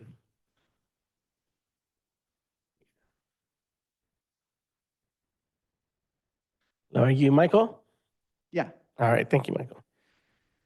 You have 2 minutes. Okay, I'm going to try to go fast here. Let's see. Good evening, school board members and Santa Rosa community. My name is Michael Doucette. I teach ceramics and theater at Pioneer High School. I've been there for 18 years. I'm here this evening to speak for expanding the scope of therapy dogs at school to include a daily presence, not only for these crises. That's why I like that last language that was offered there. My puppy is a 2.5-year-old Labradoodle named Cosmo. All vaccines are up to date. He's a hyperallergenic breed, and his license is up to date. He has been trained through PALS program, Pause as Loving Support, which when working with PALS allows him to travel to libraries, schools, convalescent homes, juvenile halls, etc. This program is nearly identical to the programs offered through the Humane Society, I think formally, for similar environments. The program was approximately 15 hours over 2 weekends. Cosmo earned his Canine Good Citizen certificate through PALS. When advised by my insurance provider, my homeowner's insurance, which I needed to put on file, did not need to be increased because of his breed. Students' responses were nearly unanimously positive. Having Cosmo helped create a positive family atmosphere in the classroom. Kids who had dogs at home seemed to feel at home at school. Kids who didn't have dogs at home got to have the sweet unconditional love of Cosmo at their school.